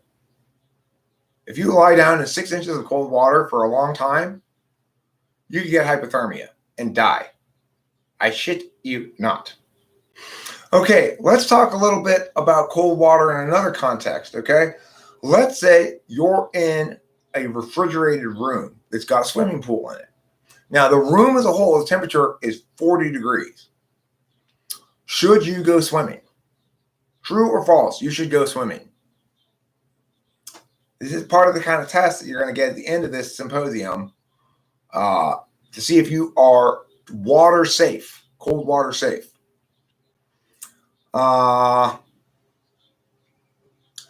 Okay, Running Fox says it sounds like a bad idea to go swimming. Did anybody disagree with Running Fox?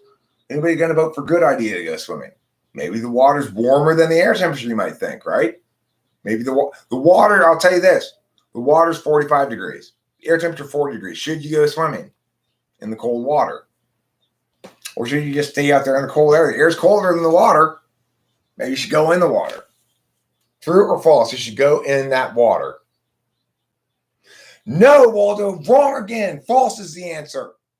Stay out of that water, okay? Because even though the water is not as cold as the air, your being wet will make you colder than you being dry. No, don't dip your toe in it. Don't dip your toe. That's instant death.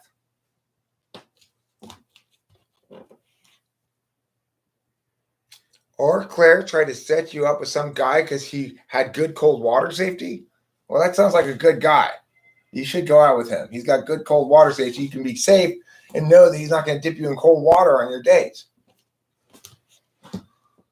Okay, if you're drinking cold water, it's only okay if it's over 80 degrees outside.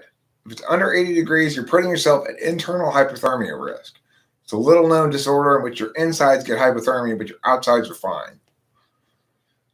Okay, that's a good question, Nicholas Shea. It is safe to look at cold water for short periods of time only. If you look at it for too long, it might draw you towards it, and you'll find yourself irrepressibly driven to jump into the cold water, at which point you'll die, of course. No, you do not want to catch hypothermia, R. Claire. Hypothermia is highly contagious. Is it safe to inhale cold water fumes? Good question. Answer, no. Okay? Just because that moisture could give you in your internal nose, intranasal hypothermia, it's called. Intranasal hypothermia is a serious problem for people who smell too close to cold water. So when near cold water, only breathe through your mouth. Okay? That's okay to breathe through your mouth. Your lungs are conditioned to handle cold water vapors. But the scent of cold water will damage the inside of your nose. Yes, always wear a life jacket when near cold water. Plus, plug in a heater and carry it with you. That will remind you not to fall in the cold water because then you'll get electrocuted too. Okay. I am a visionary. True. Videos of water are fine. Videos of water are fine provided you mute them. Don't listen to the sound of cold water. That could damage your eardrums. Hot water fumes will hype you up. They'll pep you up like pep pills. Well, that's why you're such a bad broadcaster, Bill Walton. You don't respect cold water, the risks it poses. Okay? There's a lot of risks it poses. When I wash my hands, for example, I make sure to wash them in warm water. Probably none of you even can distinguish between cold and warm water at the moment because you've not taken my symposium yet. If you're going to go swimming, put on a life suit, a life jacket, then another life suit, then another life jacket, then a woolen hat. It's the only way you can safely go swimming because since you don't know yet the difference between cold and warm water, you just better assume every water is cold. Impressionist art. Okay, listen. If you're doing impressionist art and the subject matter is liquid of a colder kind, let's say your subject matter is even cold water, the key thing is for you to paint with your ideas only. Don't look at anything. Don't listen to anything. Don't smell anything. Don't taste anything. Just paint with your ideas. You should be fine. I learned that from Raul Diego. It is safe to use the toilet as long as you're not so well hung that your penis dips into the cold water. If you are that well hung, then kudos for you, but you're not allowed to poo. Room temperature water depends on the temperature of the room, doesn't it? What if it's a 45-degree room? Then the answer is no. Then it's too cold. You paint with your chakra. Our clay. You use your painting chakra. I am talking about cold water for 30 minutes, Cloud, because I want to save lives. I don't want to kill people, unlike you. Cloud wants to kill people. He wants to talk about non-water safety issues. Am I having a sarcasm? I might be. I might be having a sarcasm, or I might be saving lives.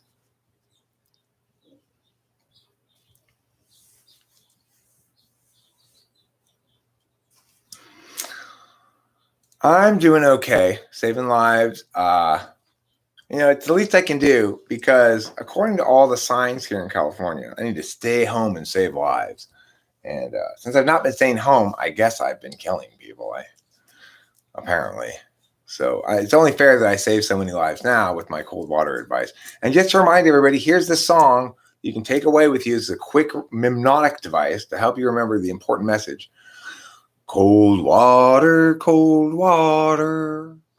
it's a watery grave. Should we quarantine ourselves? It could rain at any time. Usually, yes. But since it's getting on near summer, there should be some days where you can go out. And I'm going to leave it up to your discretion. Now that you've been to this live stream, if you haven't been to this live stream, no, you need to quarantine. This live stream gives you enough information that now you can safely go out of the house when you're confident it's not going to rain. Would I consider myself a warm water advocate? Well, I'm not so much a warm water advocate because there's no guarantee that any water is going to be warm. I'm more of a life-saving advocate. So my advocacy is we all need to lock ourselves up as much as possible all the time.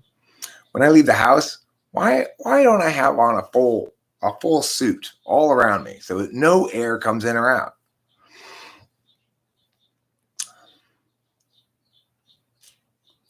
Doctors are staying out and risking their lives. So I should stay home. I see. Well, I'm going to go out and risk my life to save lives by spreading the message of cold water safety. You know how to captivate an audience, Bill T. Walton? I don't think you do. I'm pretty sure you know how to make an audience angry with your blatterings. I don't like your broadcasting basketball at all, Bill T. Walton. Doctors are swimming every day, so we don't have to. All right. I am so grateful to the first responders. You know, there's a dry cleaning place around here that says free dry cleaning to first responders. What the fuck are they responding to? They're responding to, progressively angry boredom. Nikolai Shea, I am proud to see that younger generations are following in the footsteps of water safety career advice given to me by my guidance counselor way back when in high school.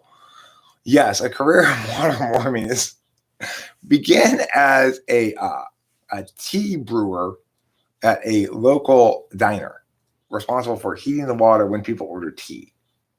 That's your first step.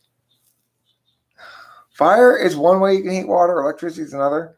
You have a third way in the microwave. You can heat it in the microwave too. It's just a sort of introductory primer. Obviously, you've got years of instruction ahead of you before you get certified and licensed by all licenses all the time. You need a specialized kettle. You need lead gloves to prevent the heat from burning your fingers.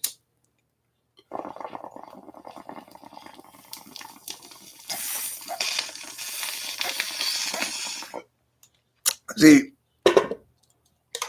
when I first would heat up water, I'd hold the kettle there with my hands and I just wait for it to get hot enough, and it would burn my hands every time. Finally, I realized what I should do is put on some lead gloves. So now I do. Global warming is very healthy. Good question, Cloud. Good, and that's absolutely true. We want to maximize global warming to reduce the amount of lives that are lost in cold water incidents. If you're not favoring global warming, you're killing people right now. Okay, so we have a globally mandated in favor of global warming in order to prevent deaths from cold water. No, I only use warm water in my bong. You can be assured of that. Only warm water is allowed here. How can INTPs have an easier time tolerating INFPs? Do you find them intolerable? Well, just don't expect them to use their thinking about stuff that they feel things about.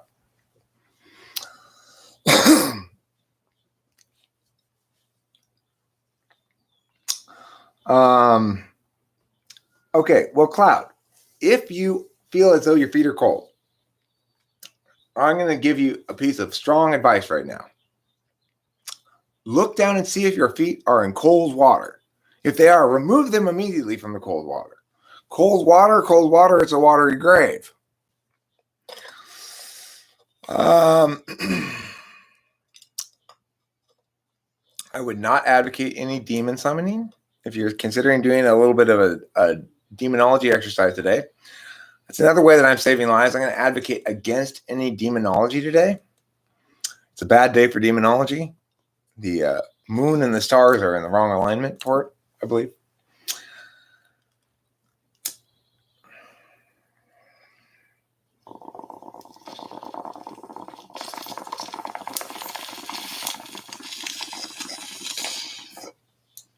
The core conflict between INTP and INFP is always going to be the same. It's going to be that the INTP says, but you need to consider this matter of universal validation. The other person's perspective, what comprises fairness? And then the FI Dom will continually say, well, that's true, but you need to really think about how everybody feels here. And what I feel here is more important than what you're saying. And you don't really understand. And it's more complicated than that. And yeah. If you were playing Dungeons and Dragons, it is okay to summon demons, provided you do have the demons heat up some water before they do anything else. If you're a watery birth, would this be rising from a watery grave? Again, it would depend on the temperature of the water. Saturn is in retrograde. Demonolatry is a good idea right now? I don't think so. I'm going to advocate against communion with evil. Waterbed installation videos on YouTube are awesome. Is it difficult to install a waterbed?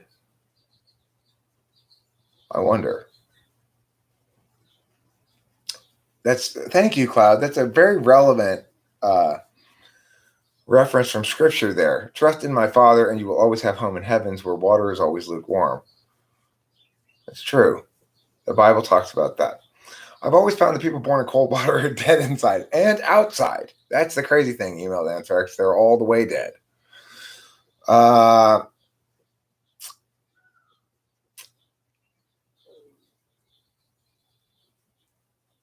So, anywho, a lot of magical wonder infused into every moment of reality. How much of it we choose to chew on, that's up to us, isn't it? I've been chewing on medium amount lately. I've been feeling a little bit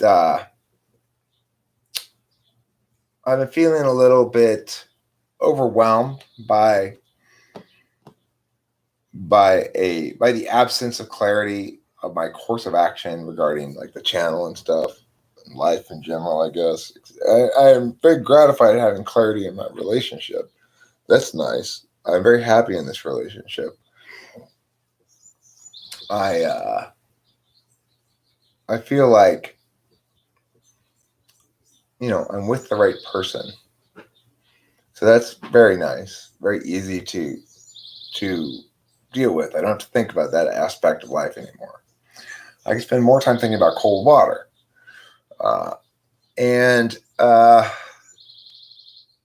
But having nailed that part of life down, then it naturally provokes the thought, okay, well, what other parts of life do you have unlocked down that you need to lock down? And some sort of directionality from in a variety of fashions is going to be the answer to that question. Cold water does cause pneumonia. King Krishna Samarpagu is correct about that.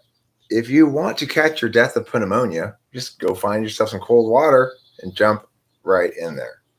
Hot water causes aging? I didn't know that. But you know what reduces aging? Oil of Olay.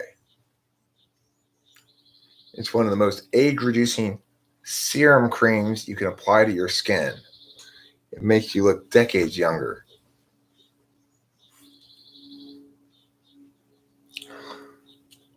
Time does cause aging, or perhaps aging causes time. Thought about that? Blows your mind, doesn't it? Blows your mind.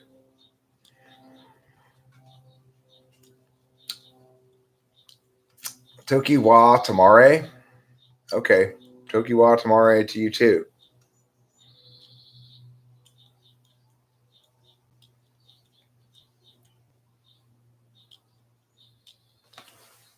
The nice thing about stopping time is there's no hurry to do it, because once you've stopped it, then you got all the time in the world.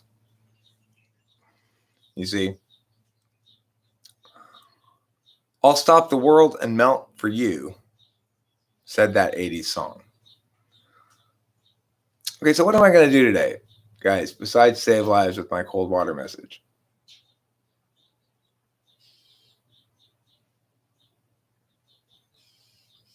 You mean a shrine?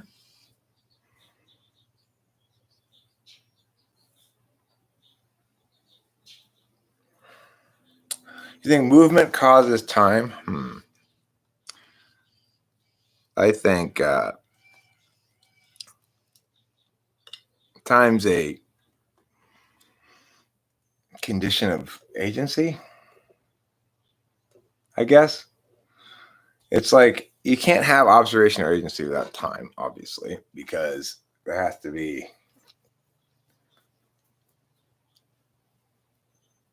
change for there to be agency.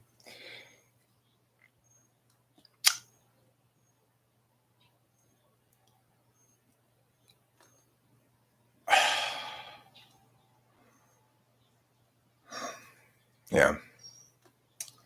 I'm pretty sure the coldness in water originated from a Chinese wet market. It was called a wet market because all the cold water. No, not all typing sessions get posted on YouTube. It was totally up to the client. If the person wants it to be on YouTube, it'll be on YouTube. If they don't, it won't. I did one just the other day of an ISFP. He didn't want it published. He did want me to record it and share it with him, so I did. And I didn't publish it because he didn't want me to. So that's how it goes. Oh, I feel like a poop coming on. Oh. Nikolai, those Russians are smart. I do have to go into the bathroom right now.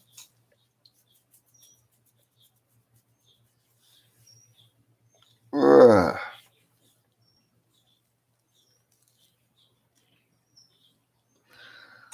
Oh. Oh. Oh.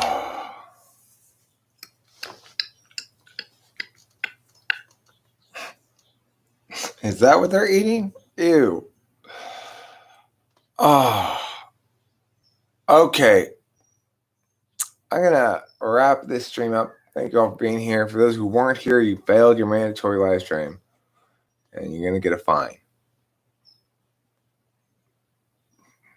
Yeah, I'm not that well endowed. That's true. I don't drip. I don't dangle all the way down into the toilet water. That would be, I don't know if it would be good to have that problem or not. You'd really have to find a deep woman. Anyway, see you later.